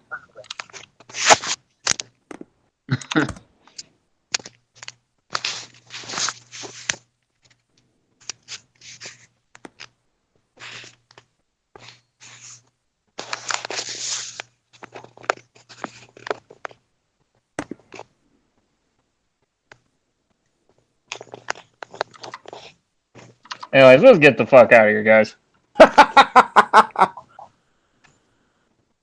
It would not be a bad idea at this point. Yeah. Now we're just bullshitting. Yep. I know. When it's gotten to the right? point where we're doing Cartoon Brew, it's about done. Cartoon Brew. Oh, we'll come back to it. Don't worry. Cartoon Brew, ladies and gentlemen, literally your one-stop shop for everything that makes you never want to hang out with an animator ever again.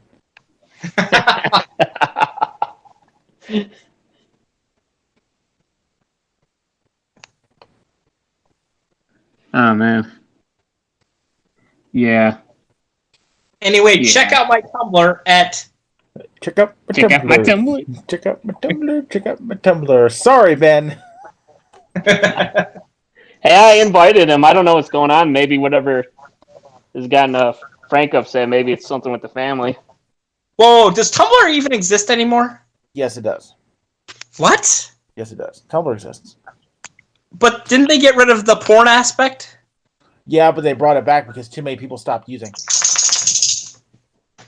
I see. It's like there's an episode of Scrubs where Dr. Cox goes, I'm pretty sure if they ever took off the porn off the internet, there'd only be one website left that would be basically bring back the porn. And I think that's what happened with Tumblr. Yeah. But as far as like Ben and Frank go, whatever's going on, man, I hope everything works out well for them. So. Yep. Yeah. And by the way, if that website wasn't a website for bringing back the porn, it'd probably be Cartoon Brew. Check out my Tumblr, bring back the porn. Check out my Tumblr, bring back the porn. So there would be 2 websites left. But anyways, peace out, guys. Yep. Peace out. Have a good day. Are we off the air?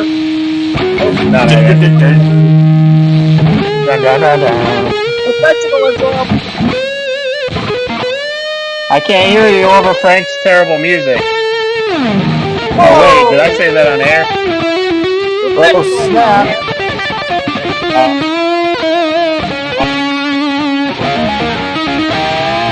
Wait, I need one of those bars with the colored bars for please stand by.